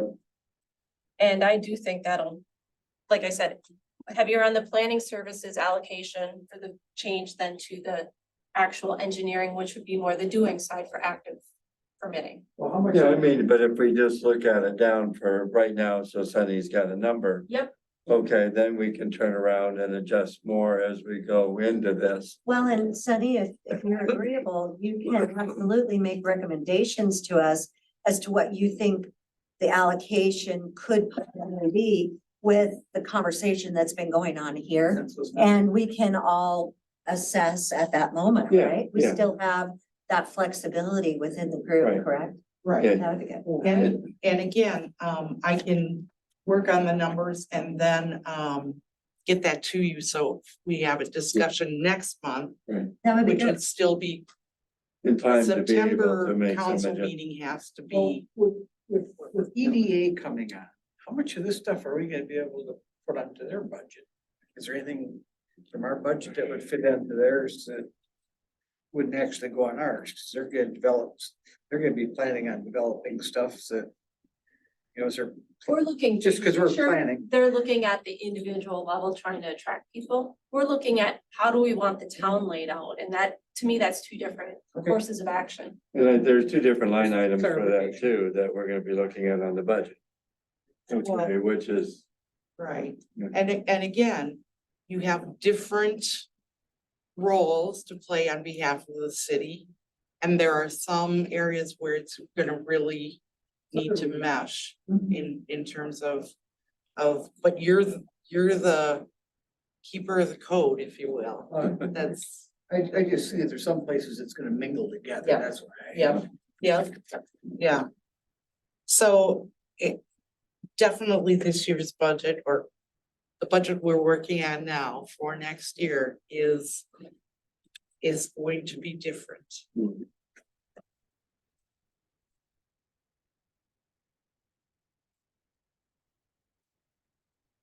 All right. And I, just one more point could I make? I think, if I'm not mistaken, last month I did give you specific detail, like on pages 17 and 18. This is only for July of this year, because I thought in last month's packet, I'd given you the first 6 months. that would have been, I've got it here, let me see. I think you did, that's what you said you did. I think that's, We can look back and determine. I've got it right here. It'd be on page. well, we don't the have it in actual- front of us, but Okay, I gave you for the full 6 months, right? no, I just see year to date. Actual, current amended, original budget, amended budget, actual, The current same month. columns we have in this Yeah, report, right? yeah. Well, you had yours here from previous year to current year. You had current month, actual year to date. It's a general ledger report. It's this one right here. That's right. Sure. Here, general ledger report.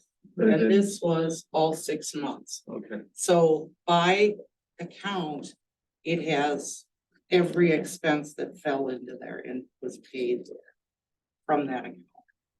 So starting on page 27 of last month's, cause you're looking at reimbursable stuff and, yeah, a lot of stuff with this Stantec consulting service. Right. Okay.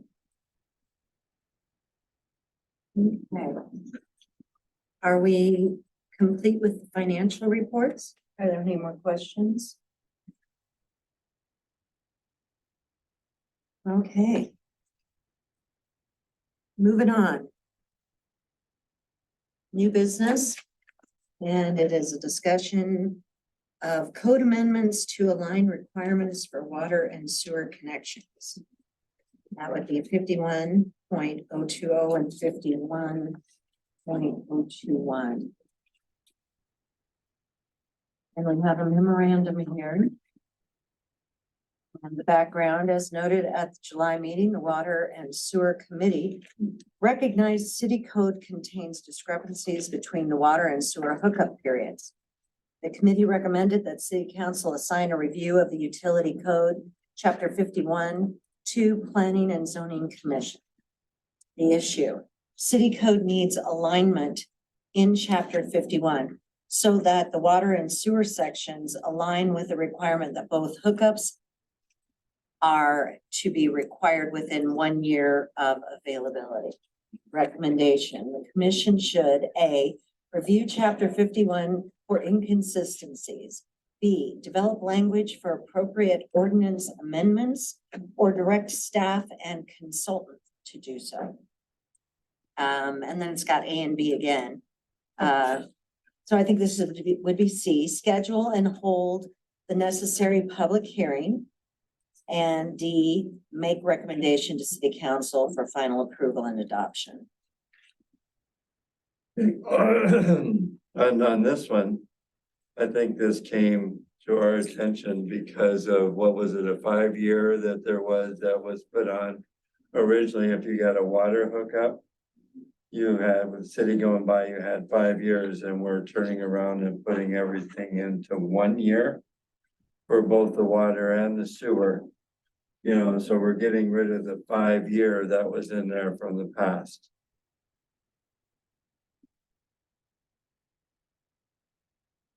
I added it to my list.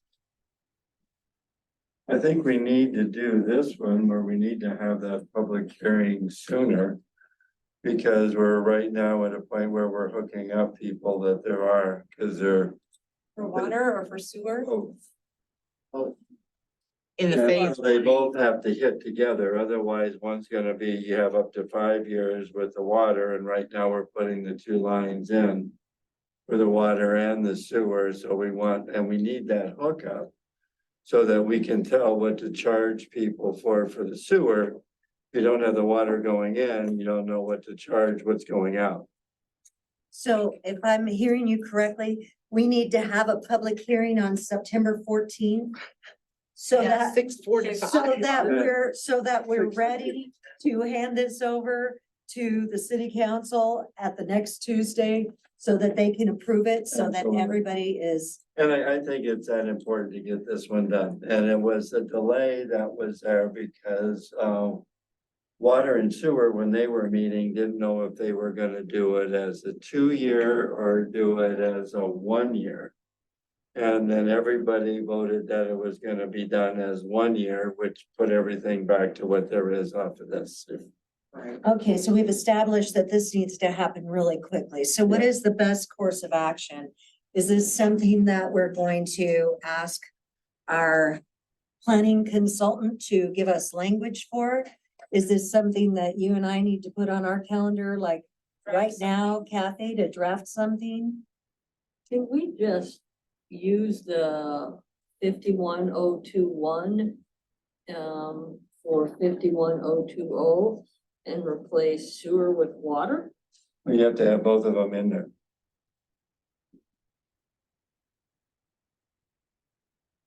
You wanna combine, you wanna, You have to have it where the sewer and the water are all within 1 year. that's what I'm saying, can we Okay. not just take 51021? Replace sewer in there with water and call it 51, the revised 51.023. 0.023. Would you be replacing it, or do you? So, or do you, repeal The- 51020 and add 51022? I would think that it's almost to repeal it because you've got it connected to the city water system on or before July 31st, 2014. Right, Okay, and we can't have that in there at all. I just don't know, can you Well, we amend it have or to- do you repeal it? That's my question, but could your water one simply just be the exact same wordage as the sewer one, except you replace sewer? Says water instead of sewer. Add both languages. Both have to be in there, water and Has to be sewer. both stated. Oh, so you repeal both of them and just say water and sewer must be. both Shall be of them. connected to the city sewer system within 1 year after the connection operational sewer Okay. system becomes available. So I would say water and sewer. Would you believe, go with that one, Sunny? Part of, Well, we gotta have the year, which we Yeah, have and there, so. part of it is, part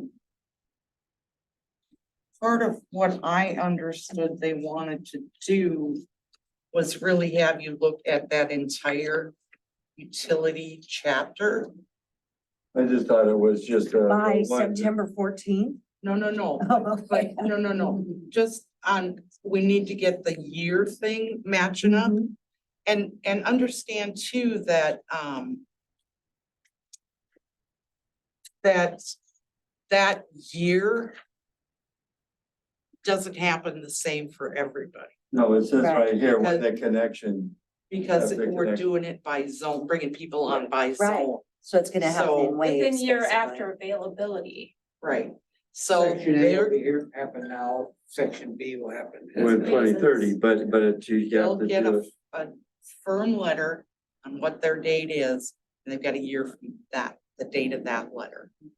So, And that's what they were wanting to do, okay, so it's not the whole thing, it was just this to make sure this lined up. and I'm not seeing the 5-year thing. Well, no, that's what originally, when Ryland talked about it, he said that the original, when they did the water. That they had an ability to hold off on it for 5 years, okay? That was from Ryland, okay, I just go back to where it says here on and before July 31st, 2014, but there was. A 5-year, so maybe it was 2009 when the water came in, and they had till 2014. I think everybody To had, do, but I knew it was 5 years, I okay. think everybody had 5 years to get hooked up. See, to it. yeah. It's not each individual house. But those that had water available had 5 years to get hooked up. That date is come and gone. Well, So I right, don't but think it's they really still need to address that. in the code, which Is where we got, that still in the code? it's still in there, that's why we a have. hard date that you mentioned. To So, me, I think we'd have to repeal it, just write a new So section. do we And need that's gonna be the separate cleanest hearings? option. Yeah, We Sorry. could do, you need a separate hearing for repeal A, repeal B, add this, or can you do it all in? We shall be do it all in one, I because believe we're able to do a single public hearing to address the common issues, Okay. which is the repeal of the code and then a replacement of the code. Because in essence, it's similar to, remember when we made changes to the table? Though that eliminated some language and replaced it with others, and that's basically what you're doing here too. So I agree with, I think, I mean, this looks pretty good, but we have to. Have water in here also. On the 51.021. so our packet contains these sections of code, but are you saying that they are requesting that we look at the entire section of code, not just? So this is the main thing, because otherwise we could get into, who this knows, is the number one priority, Yeah. is making this alignment, but also looking at chapter that 15. chapter. Mhm. So long-term, chapter 51, once we have our RFP, Right. short-term, can we clean up a couple paragraphs of code to? That's the way Right. I'm understanding Okay. it right now. That's how. Is I'm that the looking at it. correct interpretation of what we're being asked? And basically, it's, what this is. yeah, because we gotta get it in there with where we're moving with the system I- right now to get taken care of right away. Seems like there should be language that we could handle drafting ourselves. I agree. I don't know that we need to send this out to Phil to draft this language. Yeah, I think we could just make an adjustment to what you have here. So the city's So do we- sewer and water system within F. Heading in that direction for sure. 51020 and 51021. Yes. Are we thinking we will have that language drafted up and available by September, or does this become an October one, or is that? No, we've far? got, We that's need too it now. far, we need to Okay. have. Man, there's a whole lot of stuff And, that and this this should have has to been, do right now. yeah, no, this should have been done a Volunteer few months commission, ago, we're yeah. working pretty hard. No, this should have been done a few months ago, but they didn't decide if they were gonna do 1 year or 2 years at water and sewer until just recently when everybody said, okay, we're gonna do 1 year.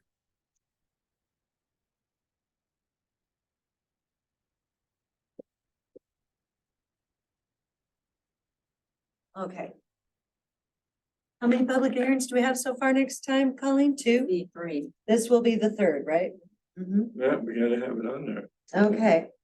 Is there a motion to set a public hearing for September 14 regarding code amendments to align requirements for water and sewer connections to include code 51.020 and code 51.021? I make that motion.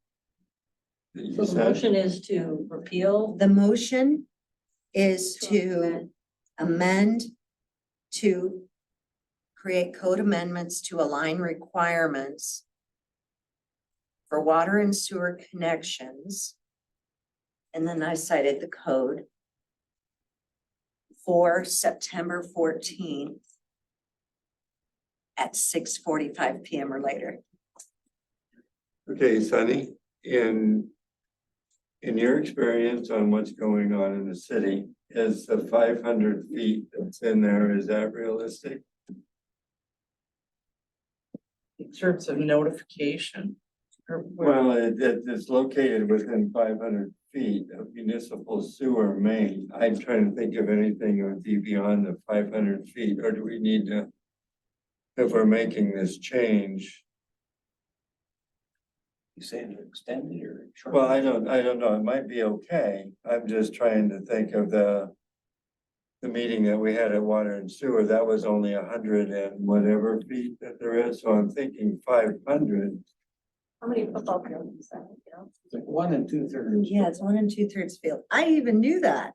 I was impressed just with myself right now. Actually, a football field is 160 yards. No. Yeah, you get 10-yard end zones. Oh, because- 120 yards. I'm just trying Oh, to now you're think, getting technical. or We are trying. we need to worry about that.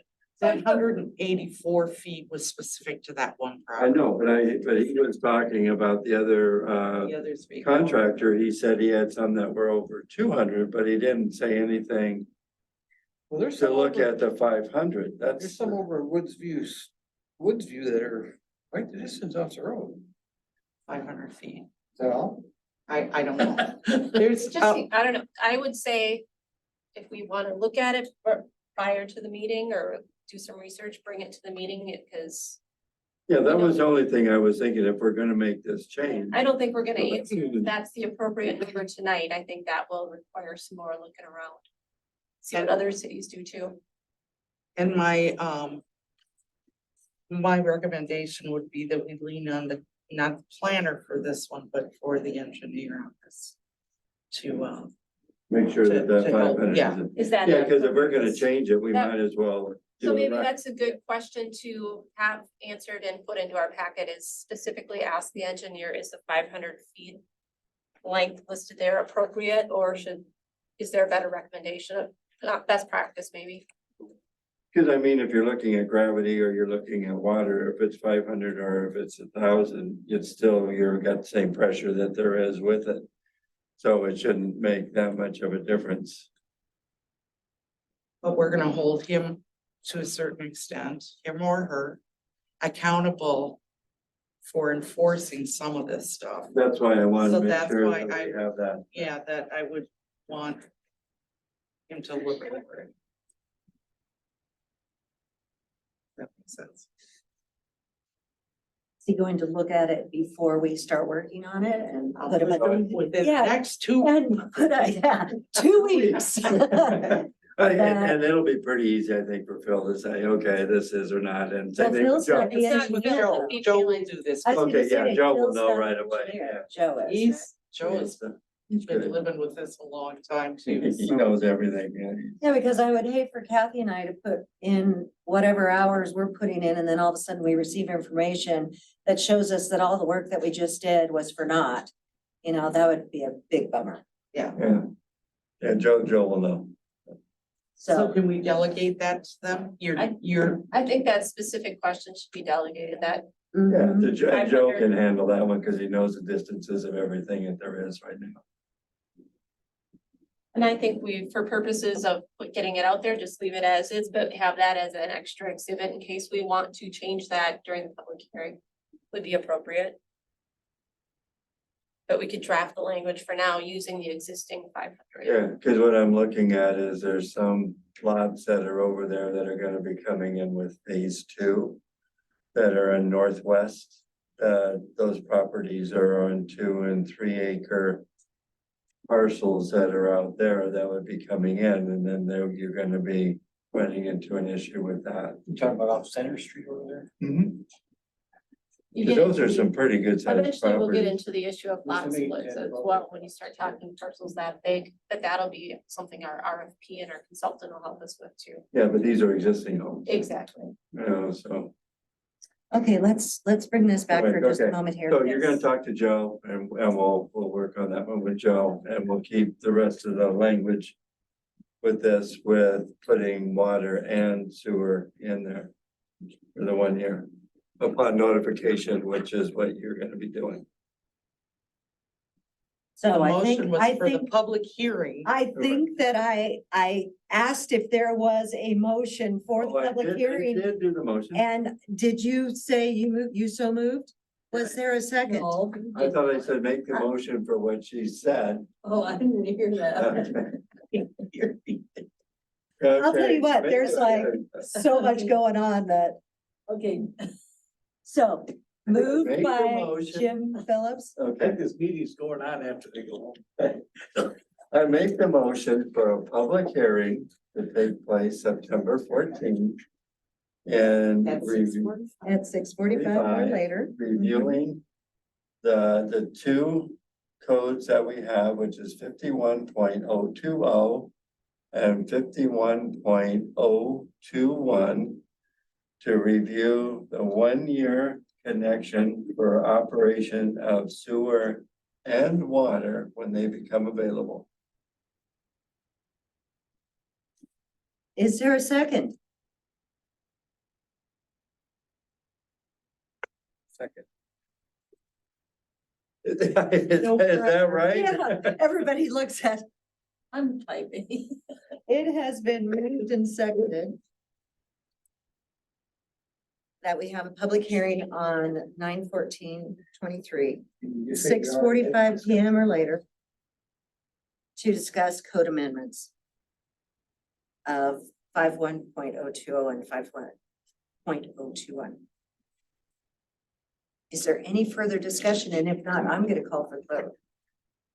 All those in favor say aye. All those opposed say no. We will set the public hearing for 9/14 at 6:45 PM or later. So moving on. Unfinished business. We're gonna go ahead and, Sunny, you said you wanted to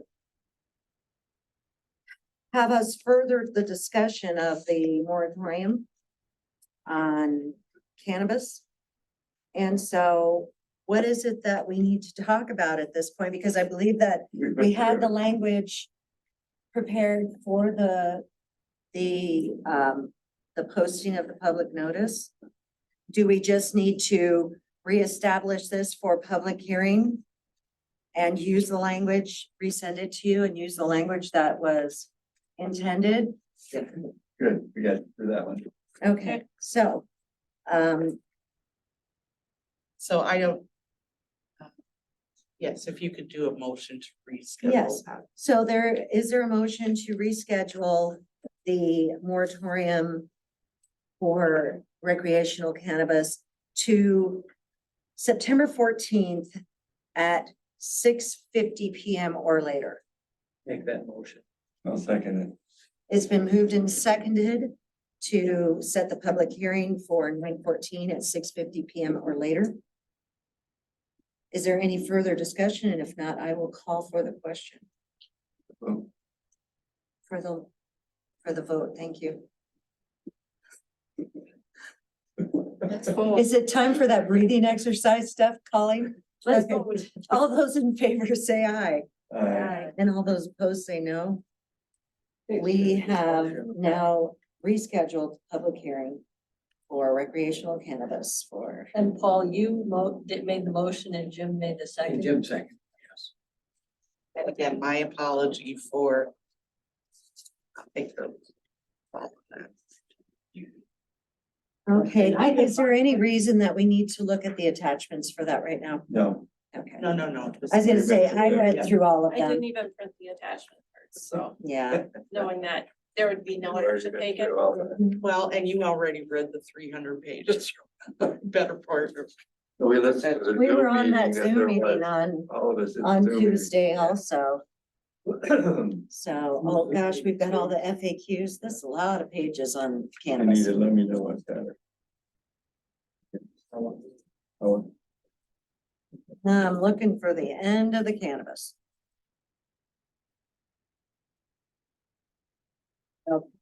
That would be, I think it's only two Page pages left 50? to the end or something like that. Thank you.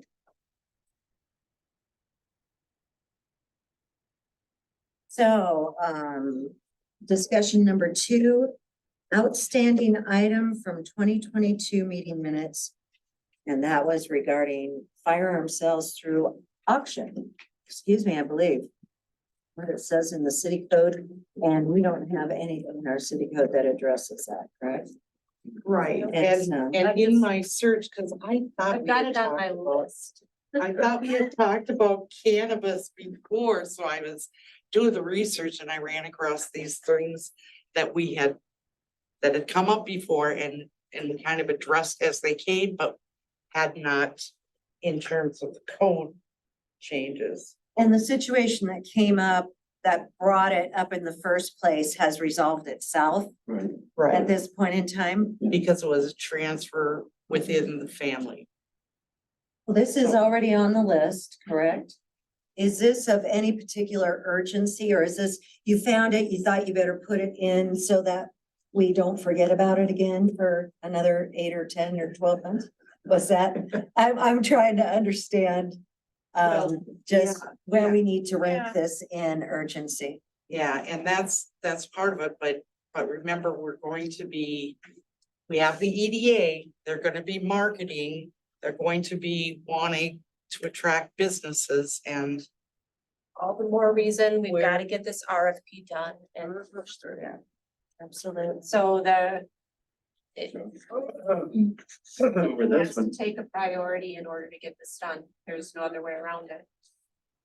So, and then, within that one also was right of way maintenance. Is that on your list? It is right of way ordinance, but it Okay. actually is not necessarily a zoning. It would be an ordinance change. Which goes back to what is zoning in chapter 5 and what is all the other chapters that are just. And it's the separation of the mosh that we have right now into Yep, so I do code and ordinance. have that on my list as something to look at and probably write something up, but it probably would not be something that would go through zoning. It would probably be something that would go direct through council. And I don't think that we really had anybody knocking on the doors in the office complaining on this for the tree trimming for the ROW, right, for the right of way. I think it's kind of gone. Well, except that we now have an issue where the city has cleaned one property on Minnesota Avenue, but not across the bridge on Minnesota Avenue, so. So how did that happen? Was that a part of Gold Rush? That was- I have not had a chance to follow up with Kate, Did I thought that was a part of Gold Rush. but I think you saw the picture. Yes, I thought it was a part of Gold Rush because it was in that area with people coming in. That's where I had thought it might have been. Or somebody Is did that, it, is but, that a valid? well, it could have Not to been the done in person whose error property too. didn't get cleaned up, huh? Great. Are we So talking that about was it. from the, So one of the things when I have been doing some Store right of way work? research is a lot of cities will have an ordinance, but what they also have is a permitting process. So it's more a city council passes an ordinance and city passes out permits if you're gonna try to use or do or block the right of way. So if you do a right of way ordinance, one of the things is some of the different houses being built and different things would actually have to get temporary couple day permits potentially or whatever if they are going to park and block some of our city streets. So that's right of way contains a lot of, Different stuff. it's a lot of different stuff and you're looking at a really big section and some new forms and permits for them to start running through the city. Potentially, We have some right? permitting already tied to Gold Rush. Right. And we already have the city council designates all right of way over to Gold Rush for those days of the event. So I have it on my list, but because I don't see it as a zoning issue, it's lower on my list of code changes. Oh, and I think it really should be. And since lower I on do the have a list. That's full-time just- job. I mean, we spent a lot of time You have discussing a this. job? I know, and bunch of kids. All right, so we got that one, right? Here it is. They Outstanding. want to eat every day, don't they? It's overrated. Okay, so we got that one, number two. Steph. Yeah, and then on page 52, there was also, we talked about lot sizes. Or we want to address lot sizes, changing those. We had lot sizes. We've also talked about futures for lot splits and which neighborhoods and zones it's appropriate versus not. Can you split? As sewer comes through, we have some very oversized lots that some areas it may, and some areas it may not make sense to allow lot splits. So that kind of factors into me with lot size. Well, and when you're talking about That's on my list too. conversations, Yeah.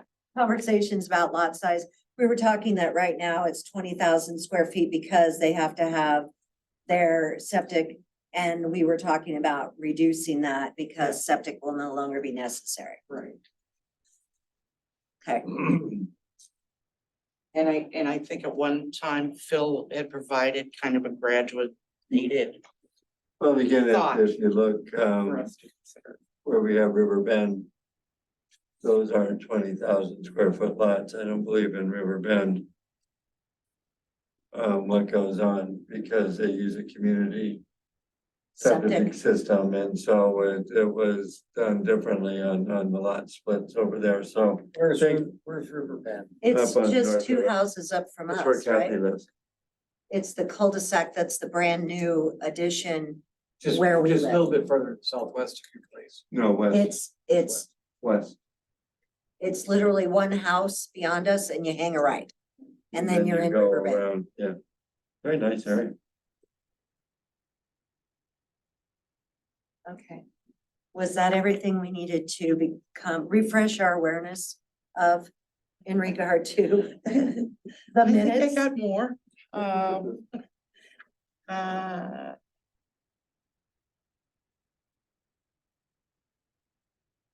There are some things on page 53. We got the gas and go and that, would it be possible to kind of table some of this stuff, with what we have going on right now? Oh, We're oh, not- yeah, I'm not expecting action about this stuff tonight. I'm just wanting to refresh your Okay, memory. yeah, cause I'm going That- here, cause yeah, this Yeah. is some major stuff. Okay. Okay. I've got a lot of it on It's there. cause it's like 5 to I've 9, got a few okay, we don't wanna Yeah. be here till 11 o'clock. We wrapped up at 9 last night, right? Yeah, We so were we're there. gonna try and do. Maybe some of the stuff that, like the, So are we in a sprint for the finish line? Is that Yes, what I'm we are. understanding? So right now? top of 53. I think that's where we're at. Suggested stipends have been brought to council. Yeah, that's already been taken care of. Okay. Which one? That's Top of for, 53, that was Oh, the the zoning stipends. commission actually, that was been the chair approved, and members. that's already been approved. That was back in 2022. Follow-up moving forward. So you get your check in December. Is that right, Sunny? So. Instead of January. Okay. So I'm looking here at, That was my first year. Little grace. No, I'm just playing, I never, nobody did either, so it wasn't. Okay, then we're on, I'm sorry, it's all yours. From. Okay, so we are on number 3, the discussion The RFP planning for services.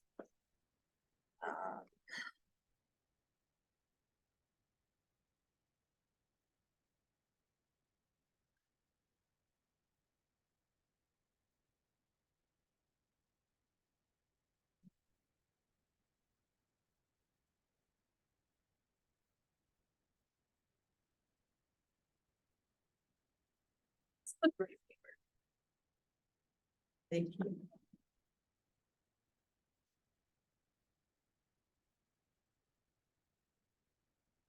So.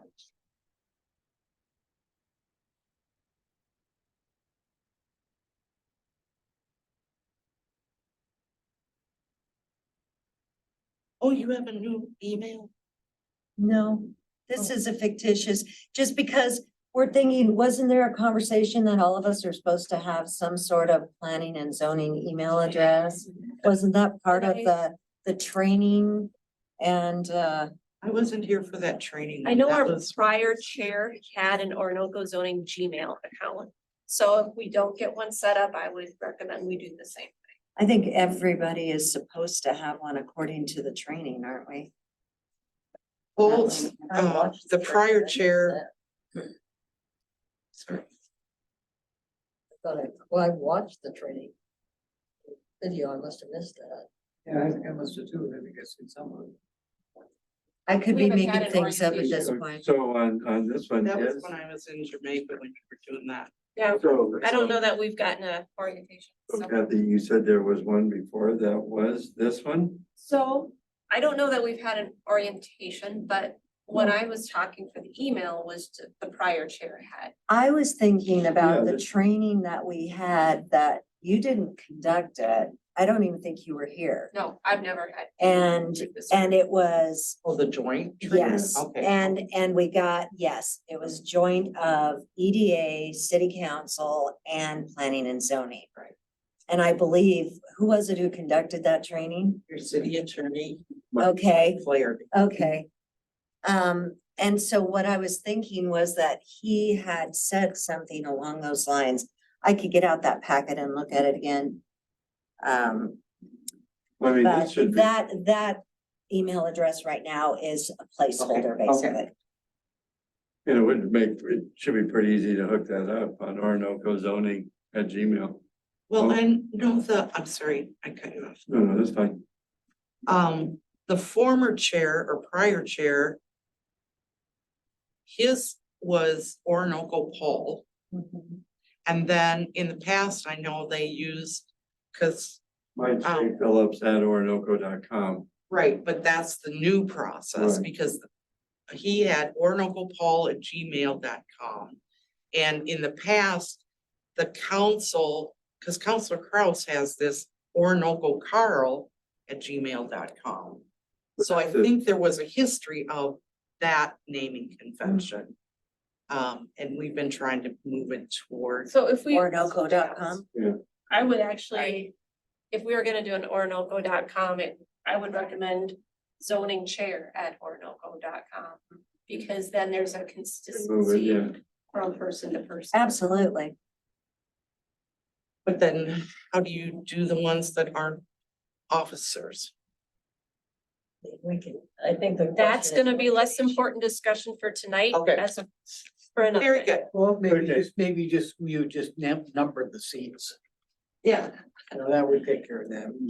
Who's one? Commissioner 1, Commissioner 2. Something like that. Yeah, So you're saying zoning chair? Is I would that- say zoning chair at Yeah, I think orinoco.com, that's and good. I think that should be get set up.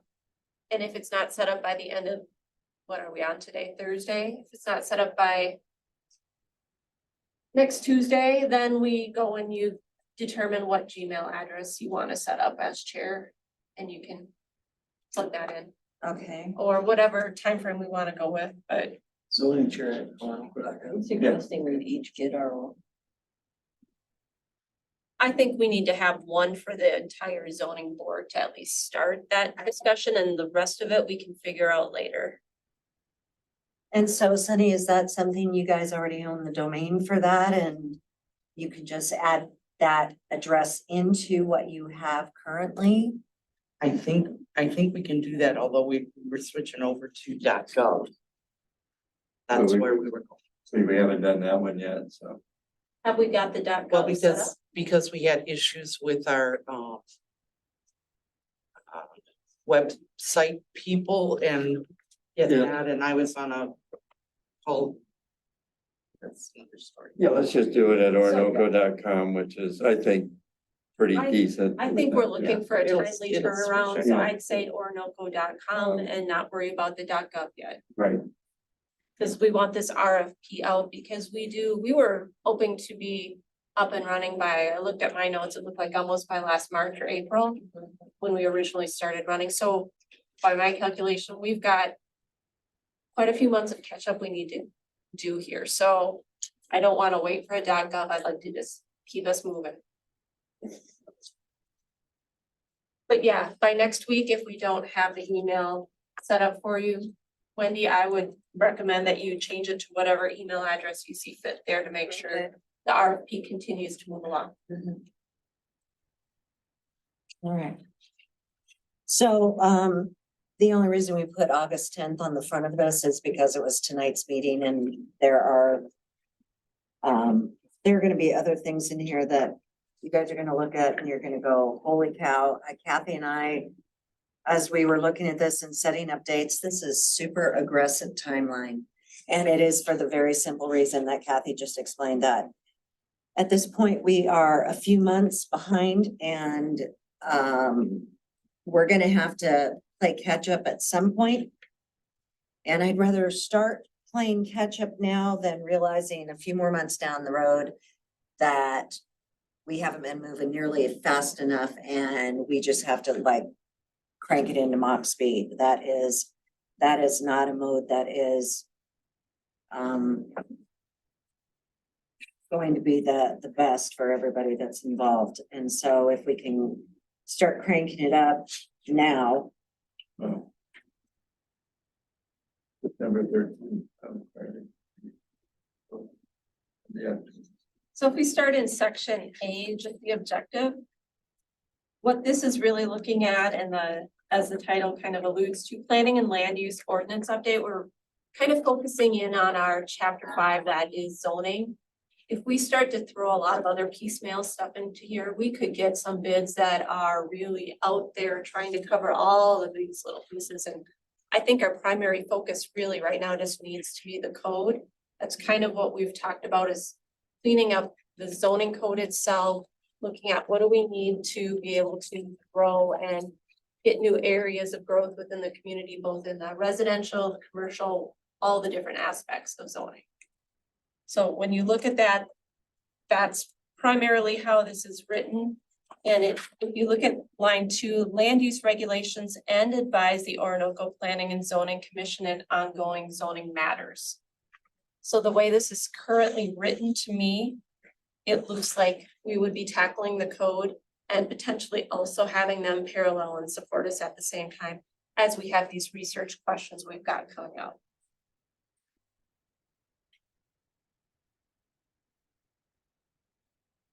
Not necessarily performing the duties that Stantec does. The day-to-day support, I would see that as, well, what do you guys want there? Do we want that day-to-day support wrapped in with this while we're trying to revise all the code?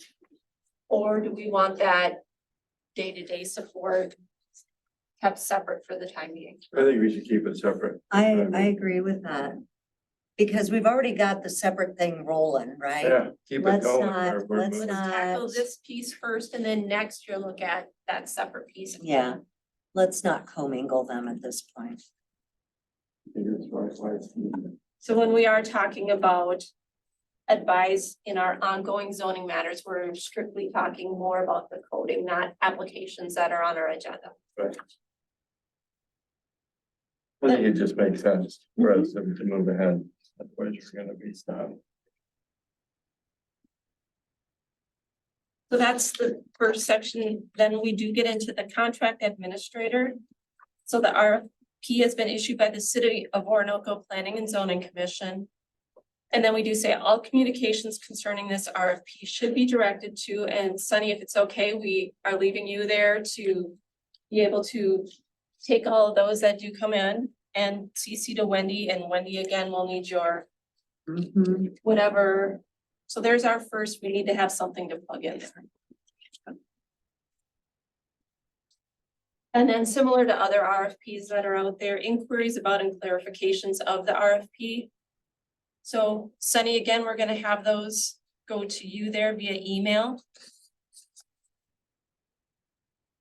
To be consistent, do you also want to be CC'd on those, Wendy? Forward, that's fine. that way I can just see them, then that's one less thing that you would have to do. We'll add that NCC Mhm. star. And we are asking for the firm's name and address, contact person. So what that follow-up piece of C would be is we put the RFP out. Somebody comes up with a great question, they email it in. And we make sure that we have a response, so everybody who's out there looking at this RFP has that same information. So we do have the deadline set for firms that are looking to bid on the RFP for Wednesday, September 13th at 3 p.m. And then we do say, we will as a group, all responses to the inquiries will be posted as an addendum to the RFP on our Orinoco.com website on or before the following, so about 10 days later, that Friday at noon. And again, that's to make sure everybody who's out there bidding has full access to all the information. It's shared evenly. We're not playing favorites. We're not gonna do any of that. We want it to be and we want it to be clear for all of them. So it can only make better responses coming back to us, the more we can respond to those. And my expectation would be that you would be getting those, Sunny, but Wendy, as chair, you're gonna get CC'd on those. And so during that 10-day time period, we can get those responses formulated. You can sign off and make sure those are correct, and we get those up and posted to the website. By September 22nd Yes, at noon. We're gonna be busy the next couple months. Big. just wait. We did that. So the questions are coming in by the 13th and the answers need to be there. 10 days, the By the 22nd. 22nd, yeah. And we have a cutoff of a Wednesday, and we have through that Friday all the way to the following Friday. Including one weekend. Yes. So I think that's knowing that you're a volunteer, that still putting a lot on you, but I do appreciate that. But I do think that's a reasonable amount of time for us to respond to questions that do come in. Are these your questions or are these actual RFPs coming? Nope, these are questions. Questions. If they don't understand something So about the criteria They're or reading what whatever. we've put out, they're reading this document, and they have a question on letter A. Maybe their question on letter A is, what does this work closely with the commission mean, or what does, we can explain it out. This is, we meet on these dates, and our expectation is that they have somebody available for those dates. But then everybody gets the same. So D was incurring cost. City's not liable. Basically, this is all the companies or firms that are out there that are looking to bid, if they are spending their own time and resources and incurring costs to put together a bid, we are not liable for those costs. And that's what was in the original. It's a very common, Yeah, I mean, No, but it's- because you've already seen the draft, the red line that you guys started with was distributed, but you might not have been at. I don't know. don't know. I might have- Is that kind of standard operating procedure? Yeah, Yeah. so I didn't. It'll be interesting to see how much of this changed actually, but I think that's the exact same. I think language it we saw. is. On the format, they give us the RFP, it's valid for 90 days.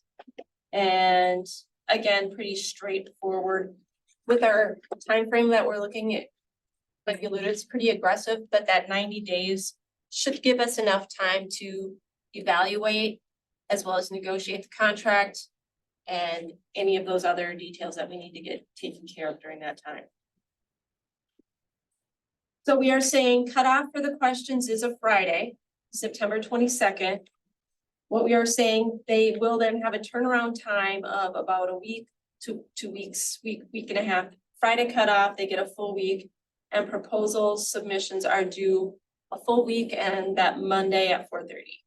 So Monday, October 2nd. Shall be submitted in an electronic PDF file format. I did have a question, so flash drive, hand delivered, mailed or emailed, you had to put in there hand delivered. And that language we left in there, but the question is, I am concerned just the availability with our office hours. The office doesn't have extremely regular hours at this moment, and if we have Oh, somebody, That's not true. I'm just gonna push back on that. well, there have been people that have come to the office and it's been locked during business hours and nobody's here to answer the door or anything like that, and so. And On maybe that, Fridays, we close at 11. I'm sorry. it's not on Fridays, and maybe that's not the regular occurrence, but if it's happening even occasionally. And we say that our hours are this, and there's nobody there and somebody comes to drop off an RFP. Then that could be a problem, and so we just need to make sure that during this time frame that we've got somebody in the office at all times. And that the office is open and accessible to the public. And if we're saying hand delivered, it could be FedEx or UPS dropping stuff off too, so we really need to make sure we're available. So we did say Monday, October 2nd at 4:30. Can you consider UPS dropping something off and delivered? Can you? Well, you're saying delivered mail or Yeah, Delivered if mail it's or not email. being electronically delivered, if Yeah. it's being hand There's no delivered. reason UPS can do that. But we need to make sure the door's open for them. 4:30 doesn't work. If our office hours close at 4. Office closes at 4. Monday Okay, through 7. Thursday, 7 to 4, well, that's Yeah, that's a yeah. Friday, 7 to 11. 11. 11 on Friday. So should the responses be in by 4 also then? Let's go ahead and change that. Yeah, 4 o'clock, and then I would put 11. Instead of noon on Friday, September 22nd, Okay, 11 a.m., because that's when the office closes. is there any other time signatures that are like those that we need to revise? 3 o'clock is gonna be fine on that, that should be fine. On the September 13th. Yeah. Mhm. It says, the other one says noon at. No, that's where we're changing that to 11. Mhm. At 3 o'clock, 11 a.m. and then it'll be 4 p.m. So right now I've got 4 changes I've got. 1, 2. 4.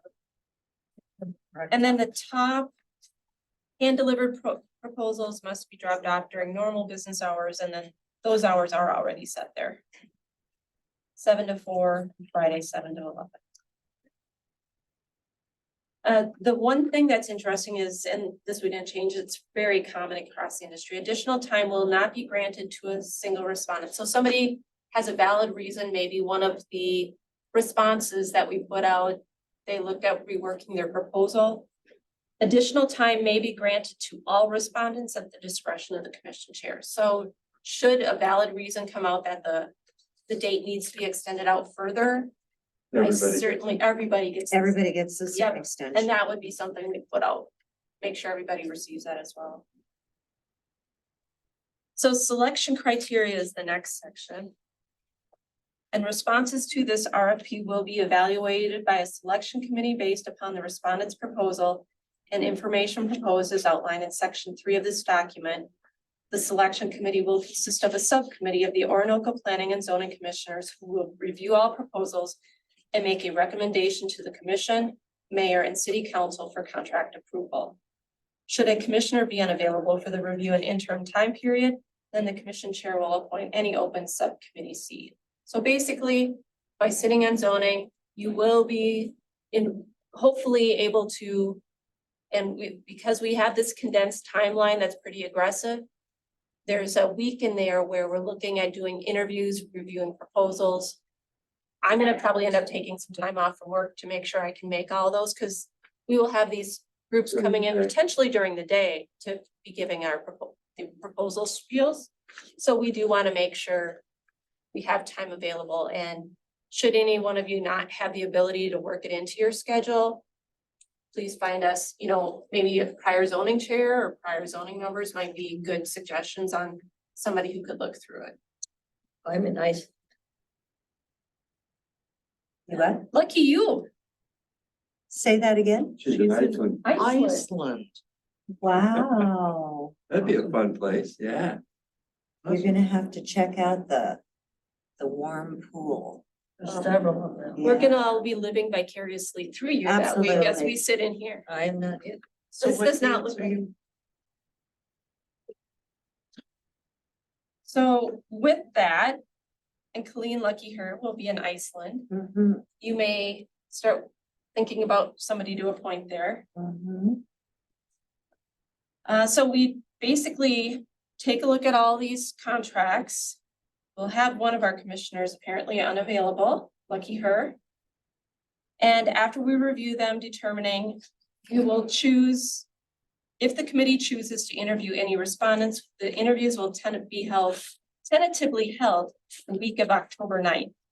So that's the week where I'm saying, think about if you're working, taking some time off from work. Well, I can tell you right now that I've got a special convention on October 10th. So that But- might be a no day. That might be a no date for us. But respondents, we are asking people who are sending their proposals in should be available on those dates. Mhm. So they're not tied down for the entire month of October. We want to be respectful of their time as well. Mhm. During interviews, the selected firms will be given the opportunity to discuss their proposal, qualifications, past experience, and their fee proposal in more detail. And then we do go into a list of evaluation criteria. And then all proposals submitted may be subject to clarification and further negotiation.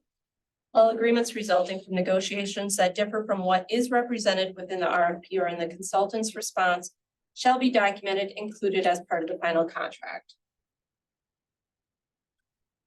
Next section is H, changes in the RFP. Any changes to the RFP will be put in writing to each prospective consultant no later than 7 calendar days before the due date of the proposals. So even if we do get questions and we have responses, if the commission comes up with additional changes that we suddenly realize we need to include in this that we did not add, we can go out and add this change and notify everybody, as long as we give them at least 7 days before that final due date. Yeah. Reservation of rights, again, this information in this section's pretty much standard language that we reserve the right to basically accept any or none of these. If none of these come back with what we are looking for, we do have the ability to say, nope. But if you read through, there are pretty standard language there. Sunny, we used your disclosure section there of Minnesota Statute Chapter 13. Then we do get into the background of our project. So that first part was just how the process is going to work. That's section 1. Section 2 is really getting into what are we looking for as a commission? What do we want to have them help us with? And I'm sorry, on number H for H, Are we back in section 1, Sunny? yeah, H, the 7 calendar days before the final due date, and we're talking the final due date being October 2nd. October 2nd. Mhm. So that puts it at. Just want to make sure I'm staying on the same page. October 2nd, 7 calendar days, so the 25th. So by September 25th, we have to have all the changes posted if we're gonna make any. We should add that date in there. Mhm. Well, the 26th, I'm sorry. On the 22nd, we're saying we're gonna have any questions or responses to the inquiries. Yep, and if we have posted any. To the website, and then we've got 3 more days that may give If you we guys te- if- additional. Gives us a Well, week. if we need to make an actual change to the RFP itself, because basically all we're doing with that other date is answering and fielding questions. Right, Yeah, right. So I just wanna make sure we're staying on the same page. Okay, so So September maybe we need to 25th. add, that's September 25th. Yeah. so let's It would add, be helpful to do that by date, because Mm-hmm. you've been good at citing the other dates. No, absolutely. That was a good catch. And I don't September, know if you wanna put it. let's time just say, to that, or instead of doing the 7 days, let's just say September 25th. Okay. So I've got that noted as change Will be number. put in writing to each prospective consultant no later than September 25th. and At 4 PM.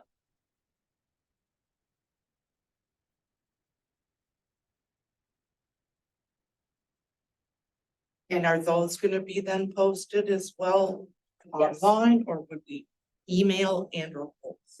I think we would do both.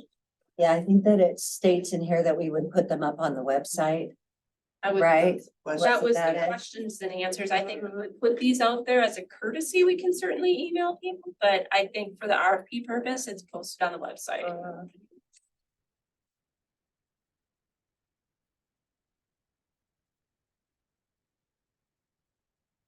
And that doesn't mean that you couldn't get them out there before 4 o'clock. Or we can always post a 1 page. There are no additional changes to the RFP. I would say that would be an appropriate space holder as well. So we can blank out the whole entire sentence after consultant no later Then than September, September 25th at 4 PM, and the rest of the sentence is It is no later than everything from 7 on could get scratched. exactly. change number 5. Okay. Thank you, sorry to bring it back. Oh, no, that's good. That was a good catch. Section 2, community profile. Basic history of Orinoco. Comprehensive plan. The most recent in-depth update was completed in 2006. And this is what we, Actually, 2016. There was a different one, but that big one was 2006, but there was one in 2016. yeah, with the commission, we're currently reviewing the existing plan. So 2016, I think they came through with some sewer changes, water, sewer. But if you look at some of the other comprehensive plan, we're going back. The public hearing for 2006 was actually September 11th, 2001. Nobody showed for that public. I'm hearing. assuming it was very sparsely attended if it was held, but that's what the report said. So that was before iPhones were invented. About the time I was coming on council. Just to give you an idea, that was before iPhones were invented, before a lot of things, so. What we're doing later, looking at some future land use plan. I think that's important that we continue that because No, I really agree. it has been a pretty long time. I don't know for the purposes of the RFP. That we want an in-depth look at our plan. I think right now we're just trying to change and clean up some code. But I think if they had friendly suggestions, that would certainly be great. But not necessary as far as the code and this RFP goes. I think some of the comprehensive plan details are things that we as a commission can look at now ourselves. But it does say we have a plan. It says that's out there, our guiding document. When you look at the chapters that are in it, really overall, the chapters are good. I think it's really looking at where our future land use map is. So it's gonna just be a revision to look at current terminology and now. But I don't think for this, it's gonna drive code changes as much as some of the other stuff. Current planning and land use regulations. They were adopted years ago. Some of them are so old out there, you can't find dates on the website when they were last revised. basic information. Yep. Planning and land use regs have been amended numerous times, some inconsistencies. They're inflexible, lack pictures, graphs, charts. The existing code can be accessed, and here we need to figure out right now our website. That is literally the website address of where our code is located. So we do. Looks Want to ugly. simplify that? It would certainly be nice to have orinoco.com/zoning be the landing page and then the code launches from that. If we could get that updated. That would be extremely helpful. I wouldn't want to wish it on anybody to try and type that URL in. But orinoco.com/index dot and then a whole lot of letters and numbers is our current URL. But I think it's gonna look much more professional if we can get that updated before we post this RFP. That can be possible, Cindy? And I don't know that that should be on you, Sunny. I don't know who else does our web stuff. If that's something we need to take on and do. Wendy, I can help you with that if that's. Yeah, something you would want to- I don't know how to do website stuff at all. I know how to get to one. I know somebody who's really good at it that lives in our neighborhood right next. Yeah, Yeah, so I think we certainly could take that piece on. okay. You need to be an administrator to be able to get into that, though? That's a good question.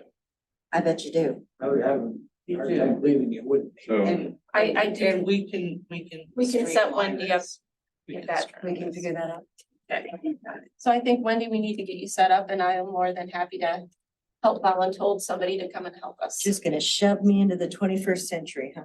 No, but this is still under the city's purview and the city still needs to maintain control over that. Oh, Yeah, absolutely. absolutely. No, But there's no whoever- question that the yeah. city needs to maintain control of Absolutely. that. Yeah, so maybe I'm not following what you're.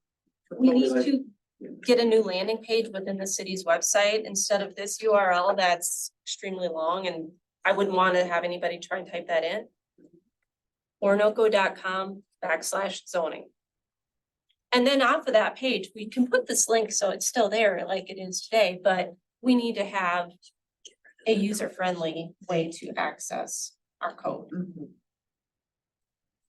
Yeah, and remember, that's one thing that you spent so much time, Kathy, thank you for. And so when we do that, it's gonna be a landing page, but within that page, it could be a link to what the code is today, as well as a Word version of it if we want to, and we can watermark all over that. Not the final code, please check the URL, but we can certainly do something to make it easier for them to. Cause I don't want them to waste their time going through 300 or 400 pages of website. To try and figure out our code when we've got it in a Word doc that we can also provide out there for them. Right, and where I was going with that was, we haven't had an opportunity to make sure, not that No. you have it, but to confirm that it matches up with what the work you did with what is. On the website. Yeah. And that's fine, and like I said, we can put watermarks on the Word doc that says, please refer to the website for the final version. But for them to have a working copy, I don't want them spending the 50 hours it might have taken me to go through and do all that. Right. And I want them spending their time developing a good proposal for us. Right. And being able to look at that will give them enough of an idea of where to start.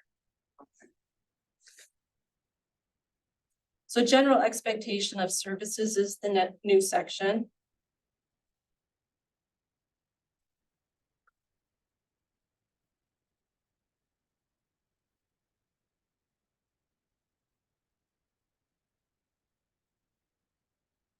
One of the things when we were looking at the code, we do have, and I see it's in here, I missed this, is overhaul and simplify. Here it says existing sign regulations. That's actually a different part of our code, not in the zoning. So our chapter 5, I believe, is our zoning regulation. And ordinances that are out there. Or sign regulations in that. Nope, they're in a completely different section of the code.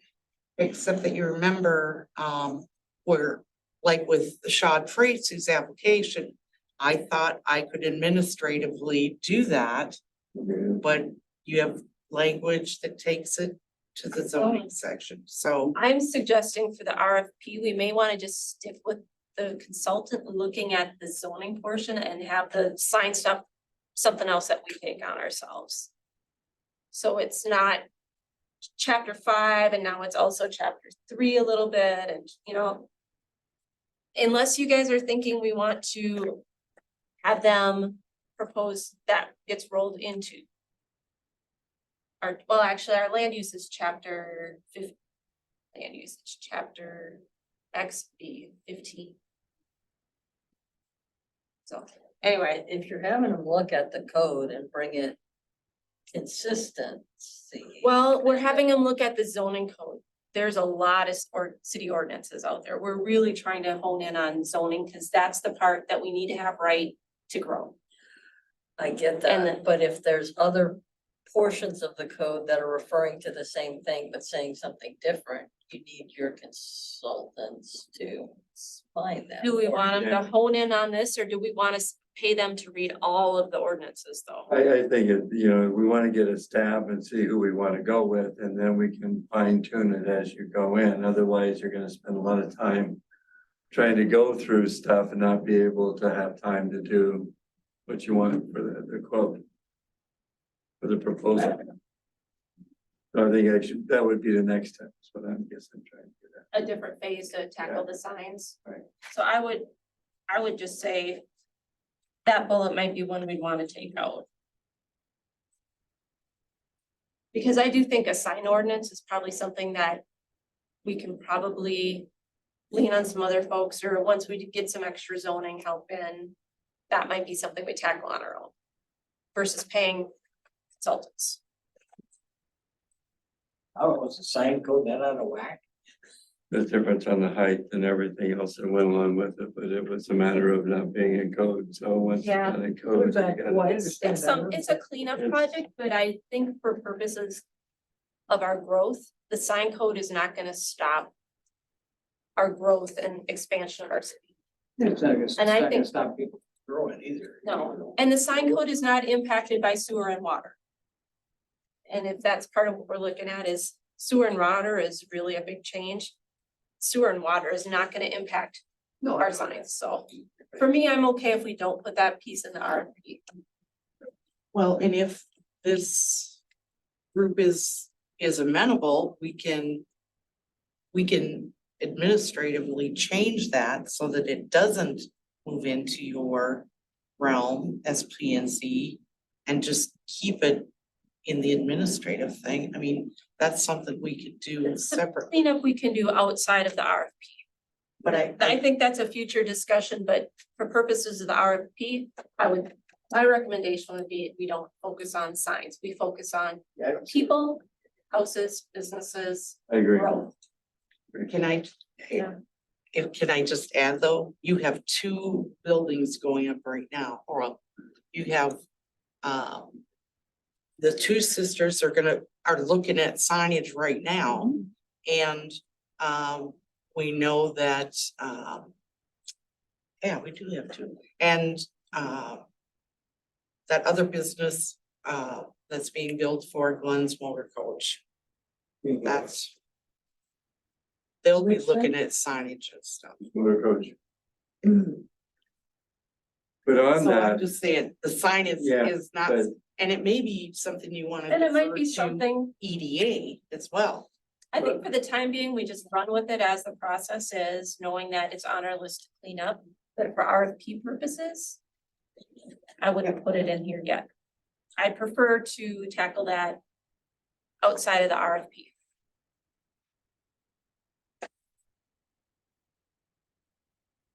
Scope of services is the next letter C. This does say engineering and all other professional services necessary to complete the project as described will be cited in the proposal as coming from the same consulting firm or a cooperating partner. So that's, you may have some firms that don't have a full engineering staff and they may subcontractor. Right. It does include the next components to continue on. So our new hybrid code. And here's where we're talking our chapter 15 in Roman numerals there of the city code land usage. So plan review, current zoning ordinance diagnosis, public outreach, evaluation of existing neighborhoods, corridors, and districts. They're gonna draft the document, help us integrate the new code into a user-friendly formats, and some staff training. And by staff training, it's not just here you go, we're dumping it, we're done. It's actually new code and a startup period not to exceed 1 year. So they would be here to help us implement, and if we have any hiccups along the way, then they're here to help us answer those questions. Questions so far? Then we're gonna get into timelines here shortly. Question in terms of city staff, are you, cause you're not considered staff technically, So the consultant City and but for council, something, to assist. Let's do to assist the commission and city staff. Staff, yeah, any, whoever is going to be part of, Commissioners and city staff. cause that, will affect council members as well, right? yeah, but they And can be, EDA, they're all so- considered commissioners. But there will also council be a, members are not. but there is a public outreach section too, so that certainly could be a spot where we pull in it. Solicit and incorporate community feedback. So that would be a very appropriate spot for folks to provide feedback.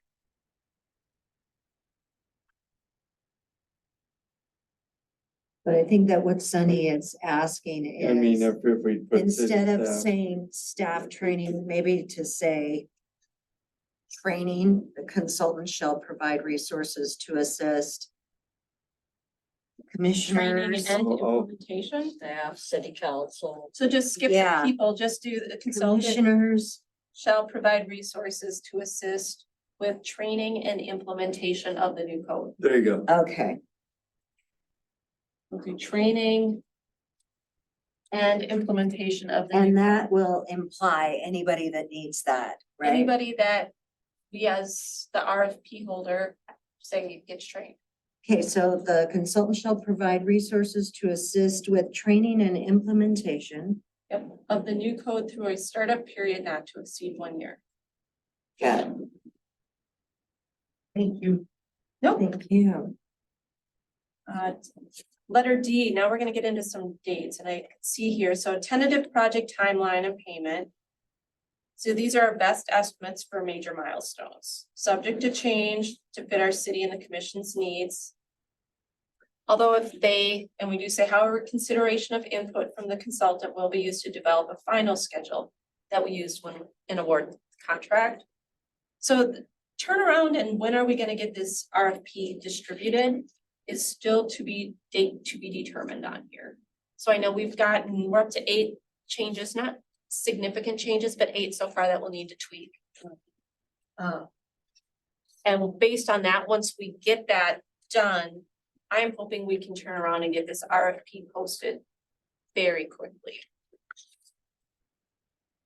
Then the RFP inquiries to the city, we did have a cutoff of 3 p.m. Wednesday, September 13th. Responses to any inquiries posted on or before were noon. We need to change that to 11 a.m.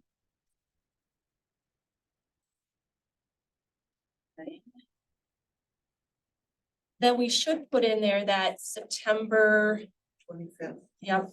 So add another bullet would be September 25th, and that would be 4 any, PM. thank you. And what is the terminology there? posting of any That changes, was that was- what it was?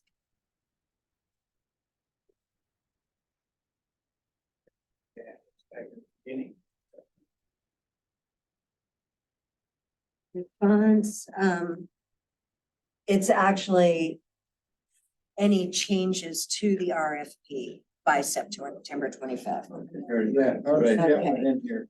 Yeah. so your changes. I don't see that time. Changes No, because they're gonna put that in now.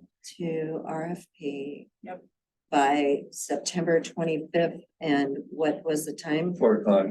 Yeah, that was the one where originally it was 7 calendar days and we changed it to a Right. firm date. Yeah, I was And just it trying to was a figure Monday, out so it'd be 4 p.m. at 4 p.m. Yep. Got it. So that's an additional bullet point. Interviews the week of October 9th. Zoning consideration and recommendation to council. October 12th, which would be, I believe, our regularly scheduled zoning meeting. Does that sound right? Double check the date there. Well, Yes, That's our calendar, okay. So that would then be able to, the subcommittee would come to this group. I don't know if you're back by then from Iceland. But you can zoom in and join us. I know you'll be missing us right about that. I would know right out of that myself, so. You're not gonna miss us by then? No. Council consideration then would be October 17th would be the council meeting. So that we could then get that contract negotiation going, starting that next day, hopefully. Project kickoff, again, pretty aggressive. I'm hoping we can still kick it off fourth quarter, get that contract negotiated, signed, and get moving. We do have work to do here on the planning side. And then these next would be more deliverables, working with our vendor potentially here, our plan review, zoning diagnosis, and directions report. They'd be looking at a pretty tight time frame to get that back to us. But again, we're being aggressive because we know we've got work to do and the sewer is gonna be hooked up, water is going, and we've got interest from people out there looking for places to build and live, so. Initial draft of the planning and land use regs, that gives us some good weather months during the summer to have some of this public input on this process. That we don't have to worry about blizzards. September 30th would be the initial draft that we get back. And then hopefully get that all up, completed and adopted by the end of next year. Well, So aggressive, knowing that these are, you gotta throw a number and a date down on paper to start somewhere. no, But I agree. I think they're agree. doable, but it does come down to, we need to be available this next October. And a lot of time in between. Payment to the consultant is anticipated to be based on monthly invoices, documenting time and reimbursable expenses. And I'm assuming with this, we've probably set up a separate line item that deals with this specifically in budget. probably, yeah. Services, contracted services. Yeah. have on the- But monthly should work for that, I'm thinking, is that correct, Sunny? Yeah. Okay. And then it'll be, Subject to, subject to approval, I mean, yeah, I mean, that could be something spelled out in the that could be contract, something too. put on each month's agenda that we approve it at each month, or whatever it is. Yeah, and I'm looking for the contract I was looking too, I'm planning. where we're to go. negotiating the contract or. So council consideration that 17th, Yeah, because you're gonna have, so we have 90 days from when the proposals are submitted that they're still valid. So if contract negotiations don't work, that we do have the opportunity to look at other ones. But they're all valid for 90 days, so within 90 days of that submission date, we have to have something. so when you say project kickoff fourth quarter, It's vague because of negotiation contracts. But we can put a separate bullet in there for, Cause I know in the wastewater treatment. The RFP for upgrading. There was. Included a clause that if the negotiations with the first. Choice did not.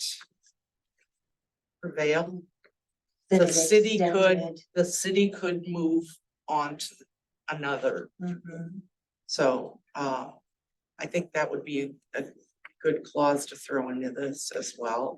That would allow us to keep the ball moving, but you actually have two different things come into play here. One is that you're doing basically an award, right? You're recommending to council to make an award, and the award is one thing, but the contract is kind of a second thing. So I do think it should be pulled out, cited as a separate piece with subject to those criteria that we can keep the ball moving. so under. Reservation of rights, section 1, letter I. So if y'all have marked where we changed to December 25th, Yep. just below that reservation of rights, that the council, Mhm. the city reserves the right to. And this would probably be the spot where we would want to put a number. As a 8. number 8.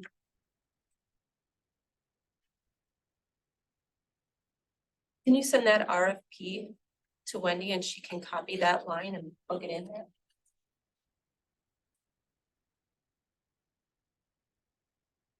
I'm gonna wanna look at your notes too to make sure. I'm I got gonna all give that. you this doc. Okay. And so that number 8 would be language to extend the 90 days. Is that what the 90 days? If contract negotiation, C RFP from sewer plant. Okay, If I understood Sunny, it wasn't necessarily extending the 90 days, it was if you don't move forward within X with. Your top priority, you can jettison them and say, okay, we're done negotiating with you, we're moving on, right? Well, It I wasn't think- that you need. I think in my mind, we were also talking about that 90-day frame that the bid is good for. If we're in negotiations for 87 days and we jettison that firm and we go back to our second choice and we've only got 3 days left until their lock on that bid expires, that's gonna create some. But I think. Yeah, I don't- you'd have a- I don't But I think we'll- don't think you let it go 87 I days. think you'd without- have a I'm just fast- giving an Yeah, example. I'm just saying, you're gonna, because they've already gone through the presentation interview There you go. process, right? Yeah. You kind of have a feel for that, so once you get into the negotiating process on a contract. And the other thing you may want to ask is for them to provide a proposed contract. So that you kind of have a feel for what they're, Have a proposed contract available for the interview. as part of their submittal.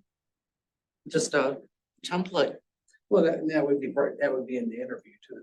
Right.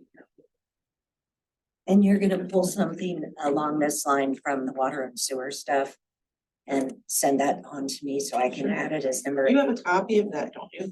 No, I didn't get Waters. the final copy. I got Can you the send it first to one. me too? I think Joe went over and did some other stuff, didn't he, to it? Could you send it via email the So I final didn't get version? that final, I just got the first one. Send that. So if final you wanna version to drop me. that off, I put it in my mail thing, I'll pick it up.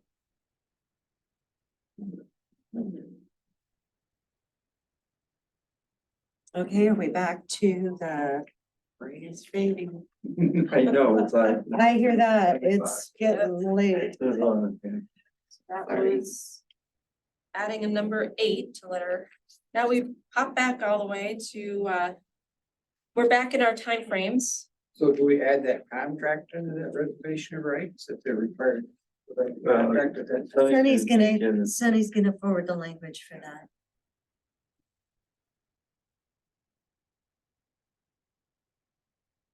So we're in section 3, what part are we on? We were in dates. So ideally, you'd have the council accepting your recommendation at the October 17th Right. council meeting and authorizing negotiations accordingly. And that would So be that can something start that right our, away.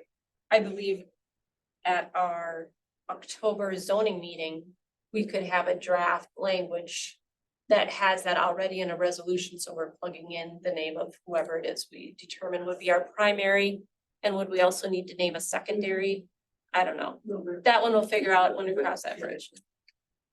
But Well, and hopefully you have a scoring metric we will. matrix that's gonna help define that because then you're gonna have to justify the ranking that you.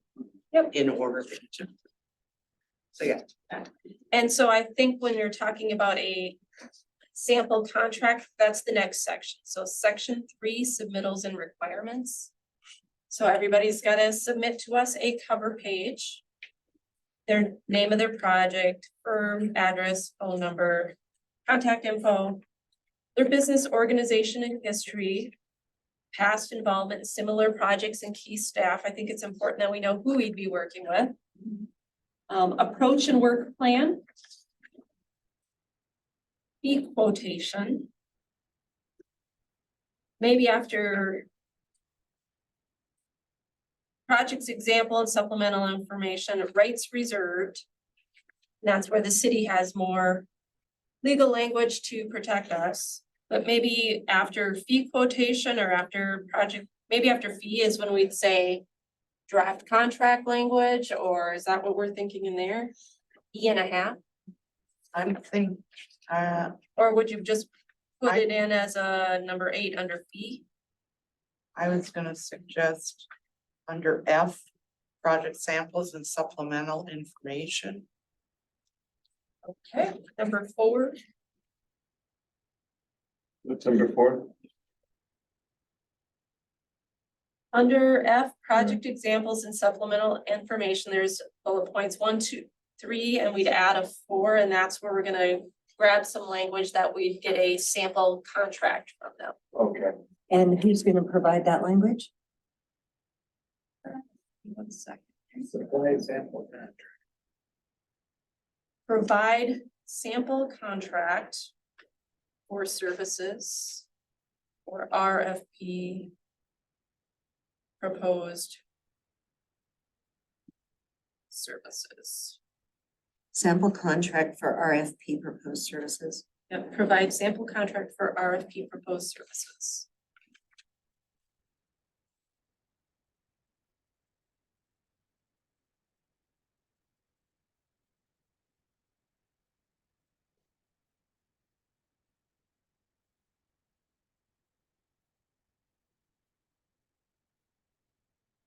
Could I? Is that gonna work for you or? Well, I was just gonna suggest that, it references back to, provide a sample contract for professional services. Or sample professional services contract for the RFP. Sample professional services contract for RFP proposed services. Say that again, Sunny, I'm sorry. Number 4, Uh-huh. provide sample professional services contract. Excuse me.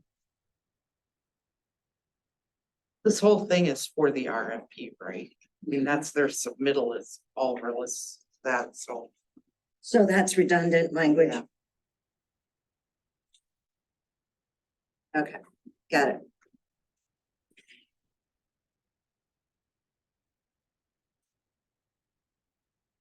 And final page is the actual contract award. It's the city and the commission's intent to review all respondent qualifications and proposals thoroughly and to select a candidate based upon selection criteria.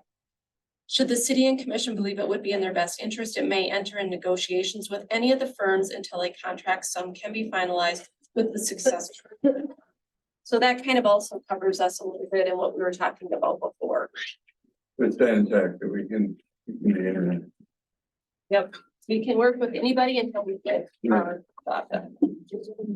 Yep.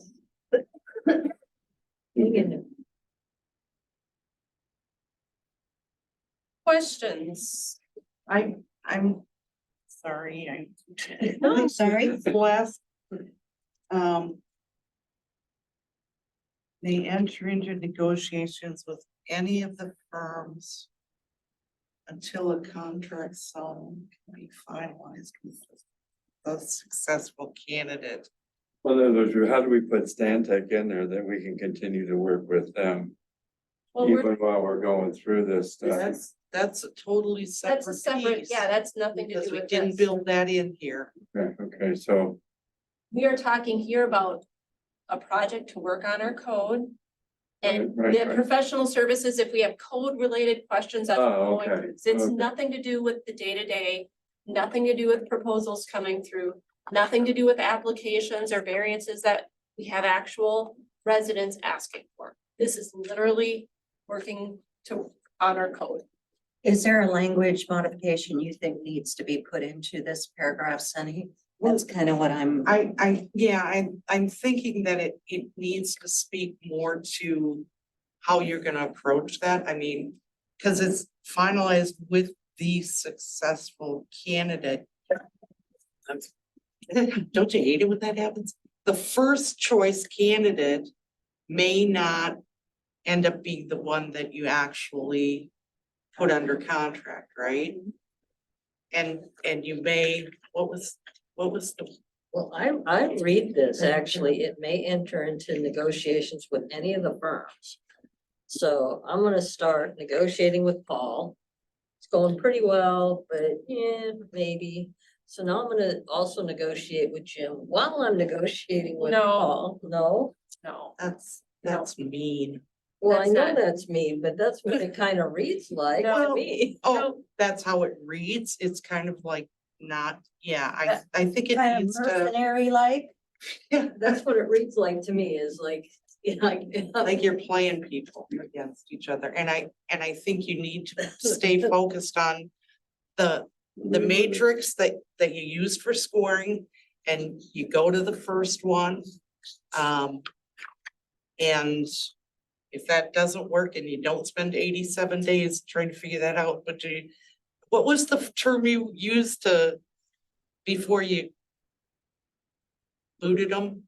It was, anyway, so you Term we used before we booted them? yeah, you said if it's good for 90 days and then the first firm way you use is 87. Jennison, thank you. This was a good word. That's right. You know, is everybody following what I'm saying? Although I'm not articulating it very well. It's We, late. we need to have a justification, because if you have 5 people bidding and you end up, first choice wasn't able to be put under contract, and then you move to second, we don't want candidate 4 or 5 coming back, because that becomes public information. You don't want them coming back and saying, well, why, it has to be in order, so you don't have. So we rank Skipping over them, it. so we Yes. rank them 1 through 5. We have to go through that ranking in order. Yeah. And if we land on number 2, 3, 4, and 5 have nothing to, yes, Yeah. because this was all laid out. Yeah. That according, so what you're saying is that we need to make this a statement that according to our ranking, that is the way our negotiations will proceed until we find a candidate that is awarded the contract.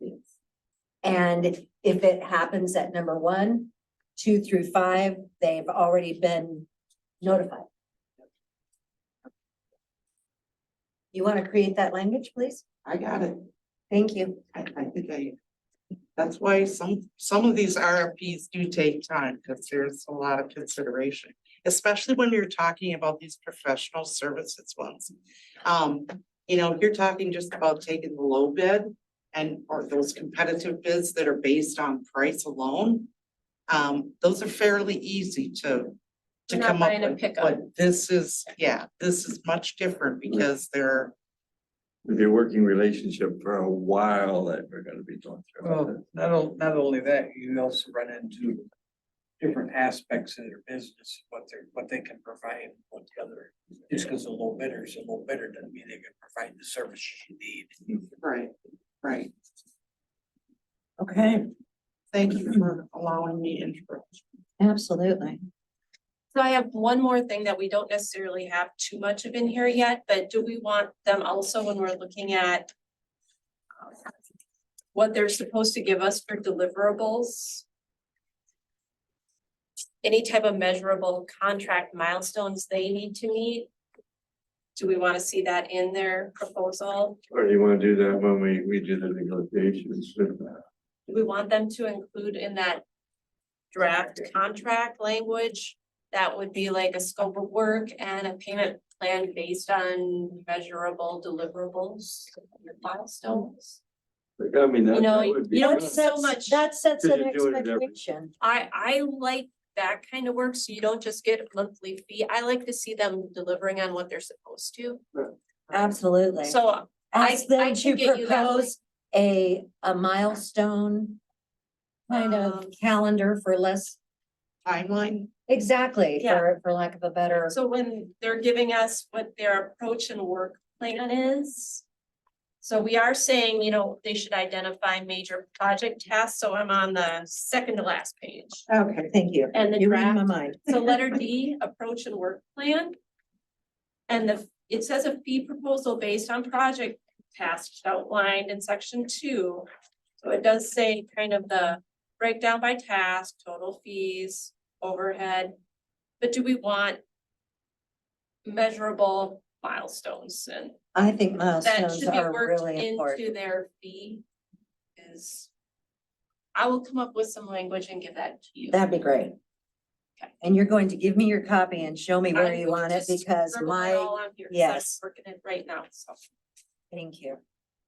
Because if they don't deliver on something, I don't want to pay them for work that Delivering wasn't- nothing? work that wasn't completed. Is that,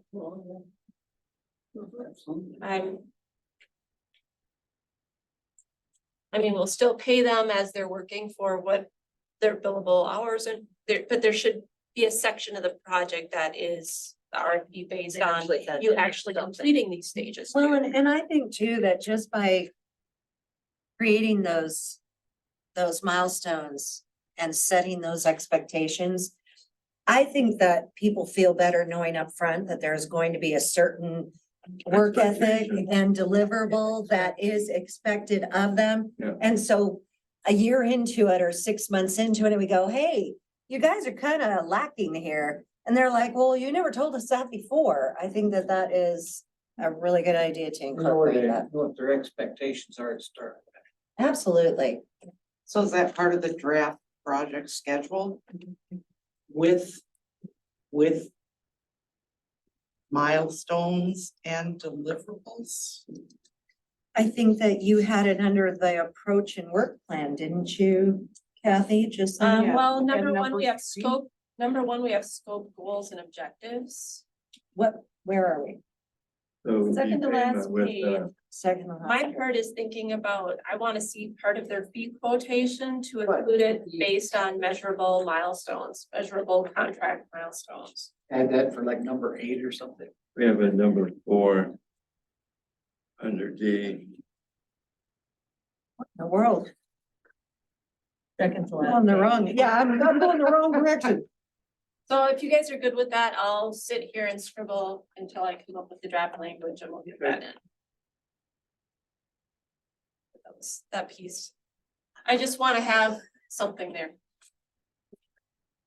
Okay, My suggestion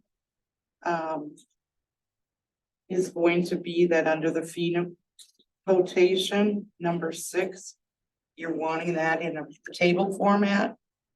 I suggest you draft the table format you want them to use so that everybody's Looks the providing you the same. same. Yeah, so you can easily, Yep. so, provide fee proposal in the provided drafted table format. Do we have one from the RFP for water or sewer that we could use?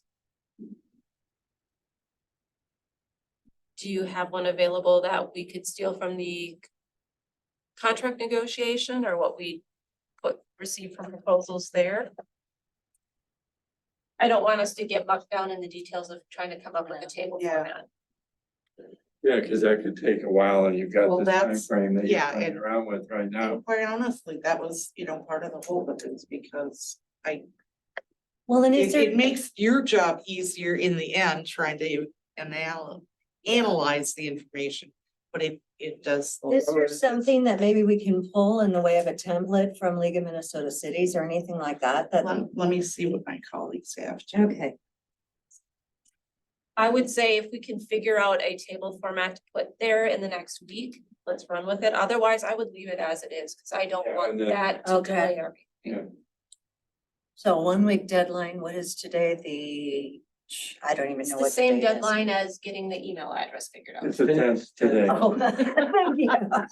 Today's the 10th. Oh, that makes it clear. That makes it much clearer. Today's the It's tenth, the plus 15th. 7. Well, I know that it's the 15th Tuesday because I have another big meeting Well, I've already on been involved. the with a lot third of Tuesday of every it. month. And so I know what the first and third Tuesdays are. I Oh, usually know what are we on the second Thursday? Yeah, All right. okay, so we're talking the 17th, 15th. but that's not a week. That's Tuesday though. That's the same date I have for my deadline for my email. I gave So, her Tuesday. Oh. Yeah. I thought you were giving me a week. it's Wendy's week. It's a short. Oh, week. my goodness. Okay, Wendy's week. 5 Is- days. is a big week. Wendy's week is 5 days. Yes, I need to renegotiate that, but I'm not quite sure who to go to for that negotiation. Okay, Okay. thank you.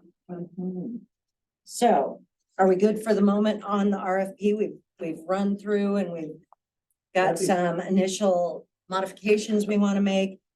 Once I get this done, I will email it to everybody and you and I are going to be talking back and forth a lot. So, Another thought also, just as we're going through this, that table format draft, if we don't get it by Tuesday, send it out this way. We could always come up with one and still include that with our final list of not questions and answers going out, but here's one last thing from this group. Yeah. Yeah, so we could include that after the fact. okay, Yeah. Yeah, and just I think post it's gonna be- it by that deadline. post it by that deadline and, Drop all your numbers in here. yep, Mhm. and that That would be would a work. great way to have them summarize for us. Absolutely. And that also puts them on notice, here's something important to us a week before. Mhm. Or we could put it out earlier than that even, but If we have. that's our deadline. Mhm. And And so the that- only, yeah. Yeah. Be I like prefer to get Columbo, it done right? now. One more thing, sorry. So that change would be due then by September 25th, right? Because If- that's. If we don't get it in by Tuesday with the email, Mhm. it's not a hopeless It's not cause, the- but it's still, Yeah, they're gonna get started on this anyway, which is what you want them to do. And what they'll do is take what they've got for their information. They should already know that, have that available to plunk in if we don't get this up by Tuesday. September 25th is our deadline to make changes. Doesn't mean you can't do it beforehand. Right, right, absolutely. Okay, All right. I just want to make sure my brain's wrapping around all this stuff. yeah, it's getting late. Yes, it is. 10 after 10 is. It knows we. Yeah, it's- Okay, so we're wrapped on Upper- that. End of the RFP unless somebody has something else they wanna do. You got your other one. Well, we've got still number 4, discussion on the future land use. So the Fluke map, Yeah. so that's the one where when we looked at it, it's been a long time since they've looked at that as well, but on the left-hand west side of highway, they did update it in the last couple of years to include some water sewer updates, but they didn't really look at anything else. And right now we have no city services scoped on that side of the highway, no future use over there of anything, not even for the parks. They've got mystery green dots out here that just say future parks somewhere here someday. But this whole side, there's not a single blue dot. I think blue is open water. It would be the darker blue. Public institution, there's nothing over on this side that says we're ever going to plan for any other city services building over here. Can I make a suggestion? Yes. That's about a half hour, 45 minutes to get into it. I don't think it's getting awful late. I don't either. I'm Let's just, put this there's on the- for Just gonna say, next Or month. future or- land use plan. Well, I mean, we've got a lot of stuff, because how many public, We're gonna have 4 public hearings. I mean, we're pretty busy on that one. That one, I think we can, I think we still need to keep that moving. I forward, but I'm agree, good with but not that's, tonight. we got a lot of You're right, stuff. it needs to move forward, but Yep, just, I'm good with no big discussion tonight, but that's the gist of it. Now Is we need to discuss add a it. blue dot somewhere. We got it. But keep Okay. looking as you drive to other towns, look around, observe. So, other business, this was something that came to my attention. This is from the Citizens of Orinoco Facebook group.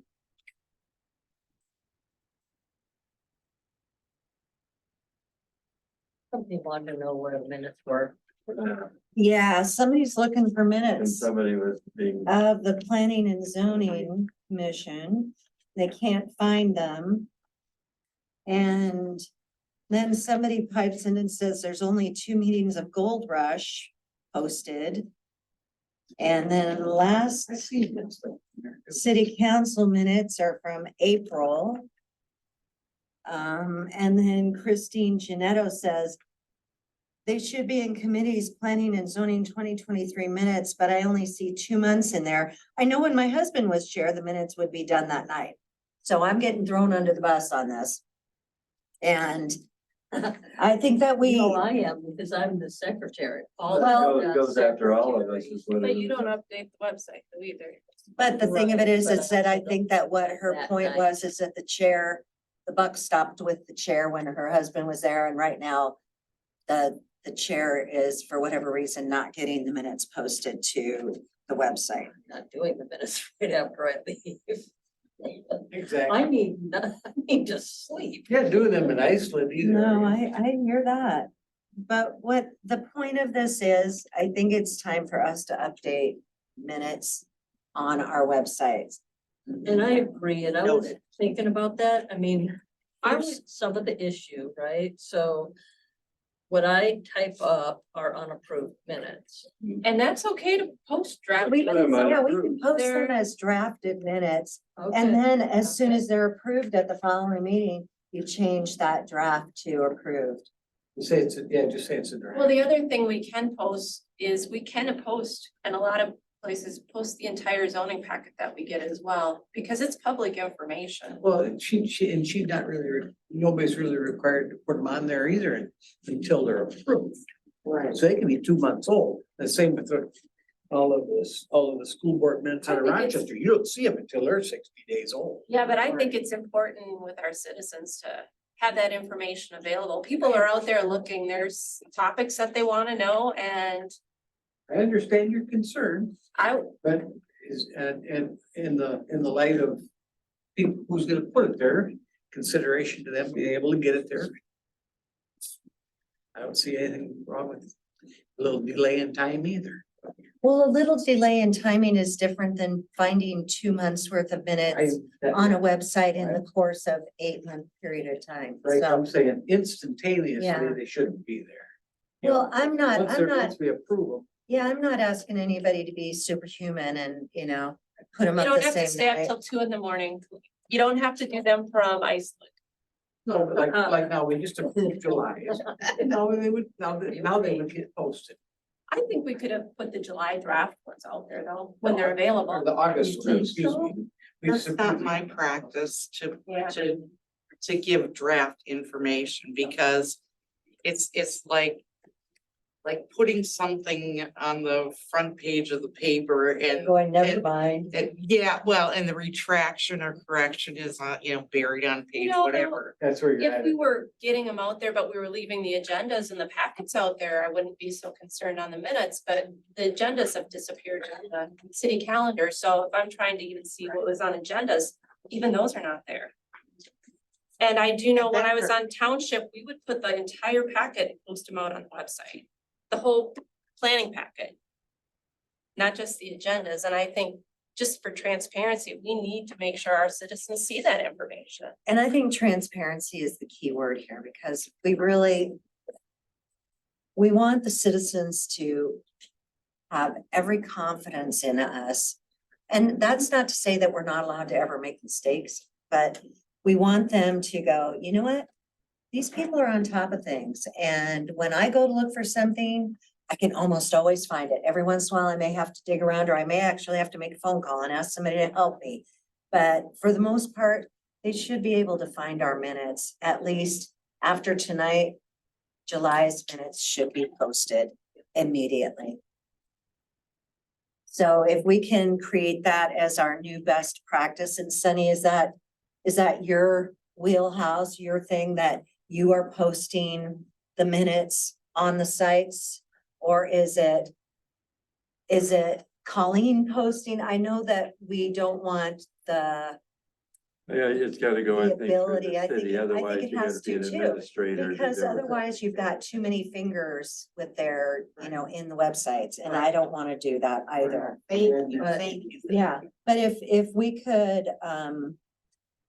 go ahead and get up is it possible for you to get up January through July? Like by the end of the week? By the end of the week, this is Thursday. Oh, gosh. How about in a week on Tuesday? In a Wendy week? So, okay, here's a question though. Would July minutes involve me pulling and making the corrections on my draft and then getting those sent to Sunny? Yes, it would. It's true. So that's not happening tonight. Well, we Well, did but have let's- to Wendy. You got a windy week. But a Wendy week. You got a windy week next Tuesday. But what if we created a reasonable timeline? From the date of our meeting where minutes are approved, we have 5 days to post them. We want them up by Monday. We want them up by Wednesday. We want them up by the following Thursday, no later than 1 week after the minutes were approved. Does that give you enough flexibility, Colleen? That timeline? Yes. I'll even give you a whole week rather than a It windy week. should, yeah. And I think the code book allows for 30 days. Is it in the code? book? Well, if we do better than the code book, 30 minutes, 30 minutes? Oh, okay. It's been a long. it's been time. I know. I make a motion to adjourn that this is. We're still in a conversation here, but thank you so much. So. Colleen, Call the question. Colleen and Sunny. Is that going to be a workable timeline? 1 week after our meeting, the minutes will be posted from the previous month that were approved. Generally 1 week speaking, from- but You were looking at me, I thought I lost you there for No, a second. I was looking at a calendar. Oh, okay. Because August and September, there's hardly any turnaround time between P and Z and council meeting. Oh, no, it's- That's a Wendy week. And, then we'll And then get I back leave to some for normal stuff. And Ireland, the 9th of October and then. But then you can lean on all of us to be your backups. Yeah. Or you can zoom in remotely and Oh, so, no, it's a 6-hour time difference. So yeah, as long as, and I don't mean to put the pressure on you, and that if I need the draft minutes to go in the council packets, and I don't even like doing that, but council, you know, it's but posting to the website for general public, even though it's public data, it's, let's say, 10 business days. That's 2 weeks. I think that's too long.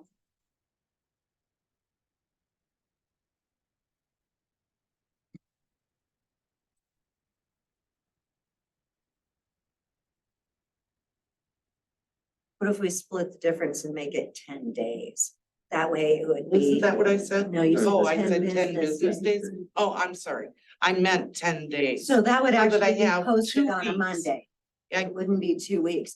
If we have, today is the day that the minutes were approved, 1 week from Monday, they would be up on the site. That would be 10 days. I make a motion, we print them off and put a tag in them up on the board and make them come and look at it.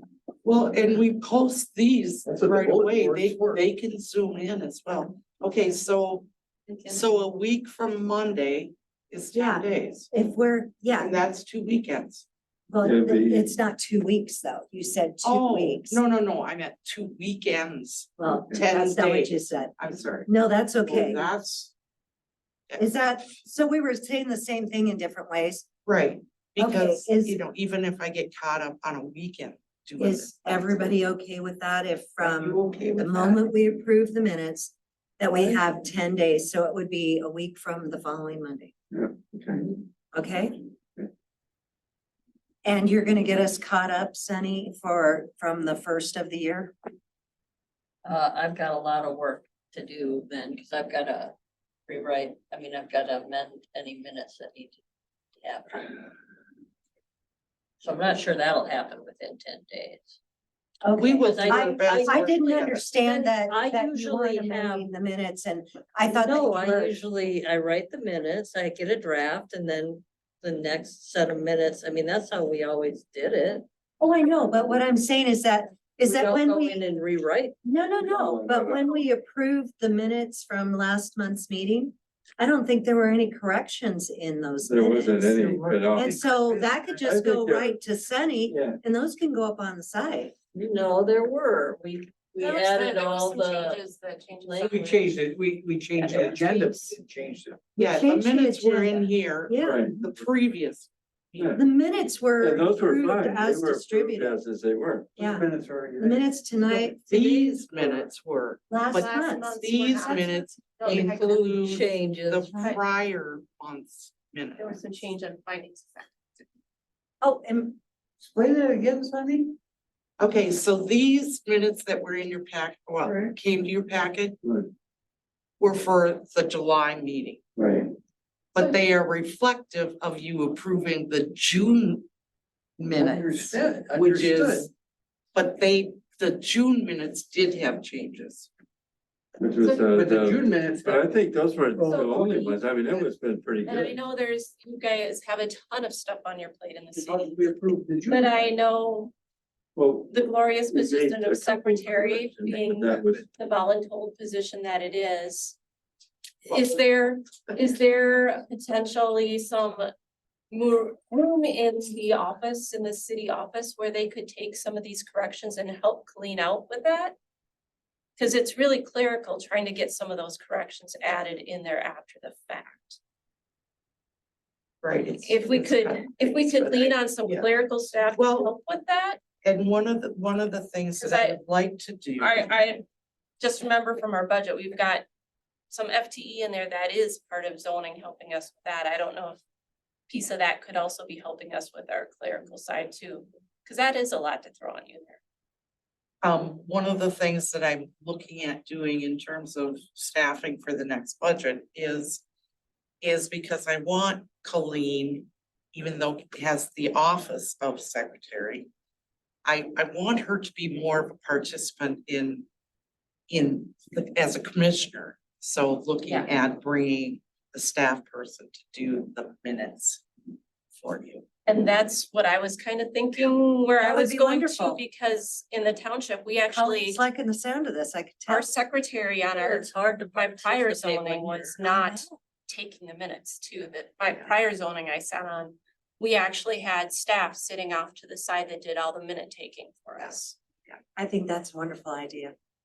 Because And- then Colleen can share, because she's got this great wealth of experience from her past. Absolutely. And she's just like, there's smoke coming off of her keyboard and no time to talk. That's For why I'm sure. wondering, clerical that's why help in we're the trying- time being, if we could. We could do that, that would be. Well, and since Colleen is gonna be gone this next month, No, No, October. well, maybe this next month would be a good time to bring that person in and start that transition process All Colleen's, Get their fingers. Well, she's- smoking. while she's thinking about all the fun clothes she wants to take Iceland with. so yes, Okay. like swimsuits. Now, There you go. Now, can we adjourn? Okay, I 10:30. think that we covered all of that.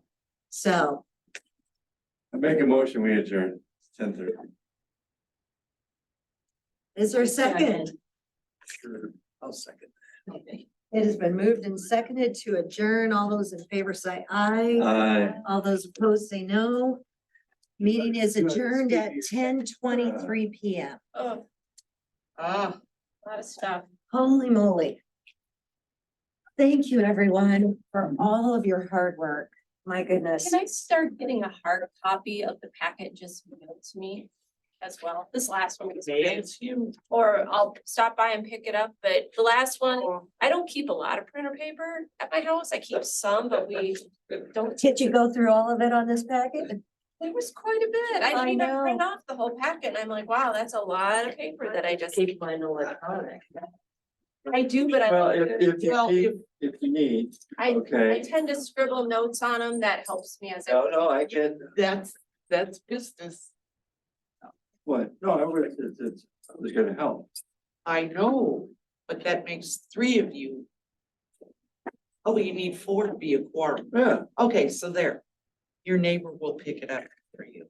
I'll be glad to pick it up and, Drop it off. so all I need to do is just have it in my Hand delivered box by or whatever. by 5 o'clock. On a Wendy week. Oh, I'm. My snarkiness is coming out when I get a little hang. Tomorrow's Friday, it's gonna be done by 11. Yeah, yes, please. All right.